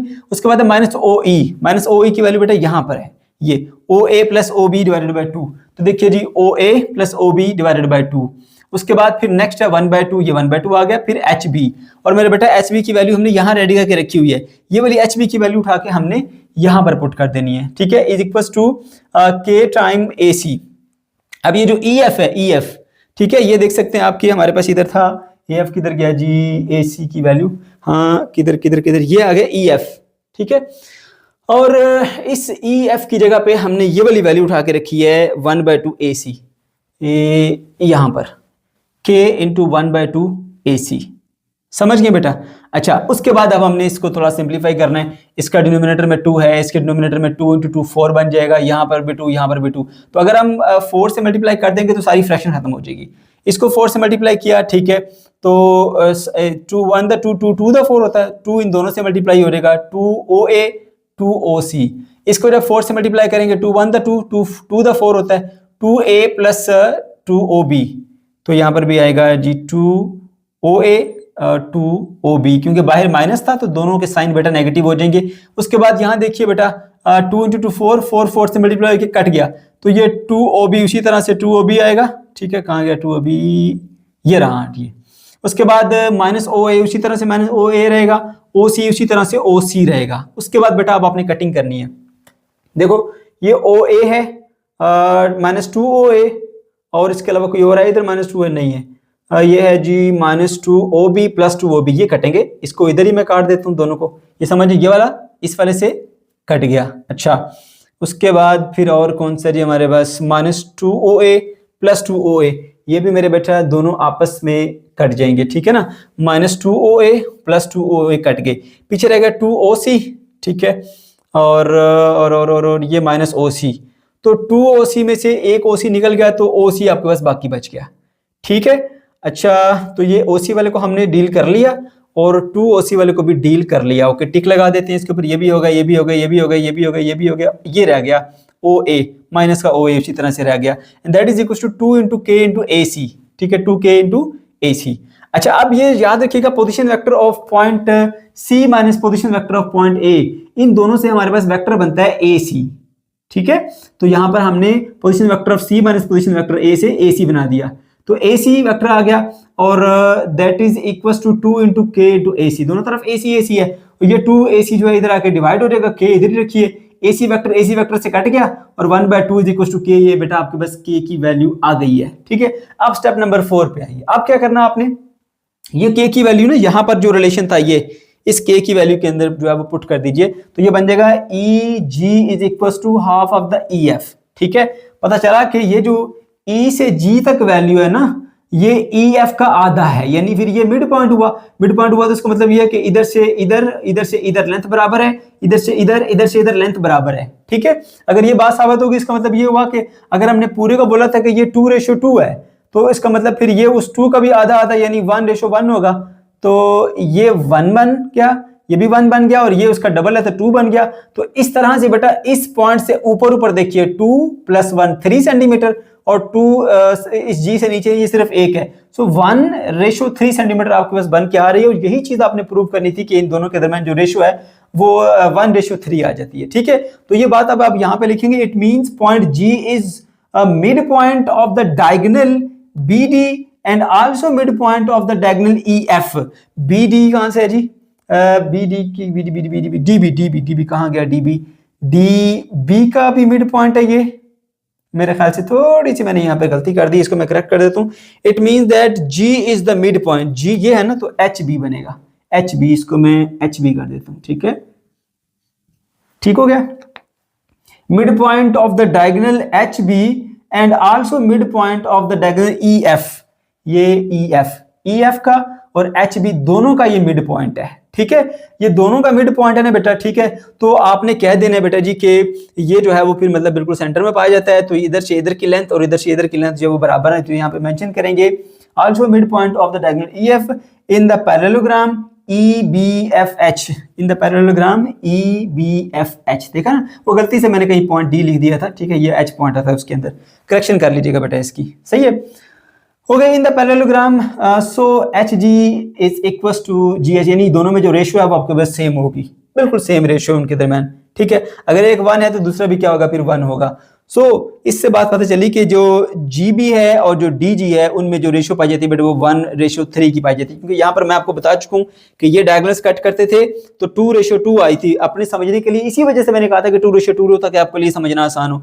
इसको भी 2 कर लो, इसको भी 2 कर लो। अब आगे जाकर फर्दर जब ये 2 पार्ट में डिवाइड होगा तो 1 हो जाएगा, ये भी 1 सेंटीमीटर, ये भी 1 सेंटीमीटर, ये 2 सेंटीमीटर, टोटल बन जाता है 4 सेंटीमीटर। अब इस G पॉइंट से नीचे एक हिस्सा है, G पॉइंट से ऊपर एक हिस्सा ये और 2 हिस्से, ये 3 हिस्से हो जाते हैं, तो ये 1:3 के अंदर इसको डिवाइड कर रहा है। इस तरह से बेटा हमारा जो क्वेश्चन है वो प्रूव हो जाता है, और GB/DG इज इक्वल टू 1:3 आ जाती है। तो आप रिजल्ट में बताएंगे joining of the mid point of the adjacent sides cut the diagonal in 1:3।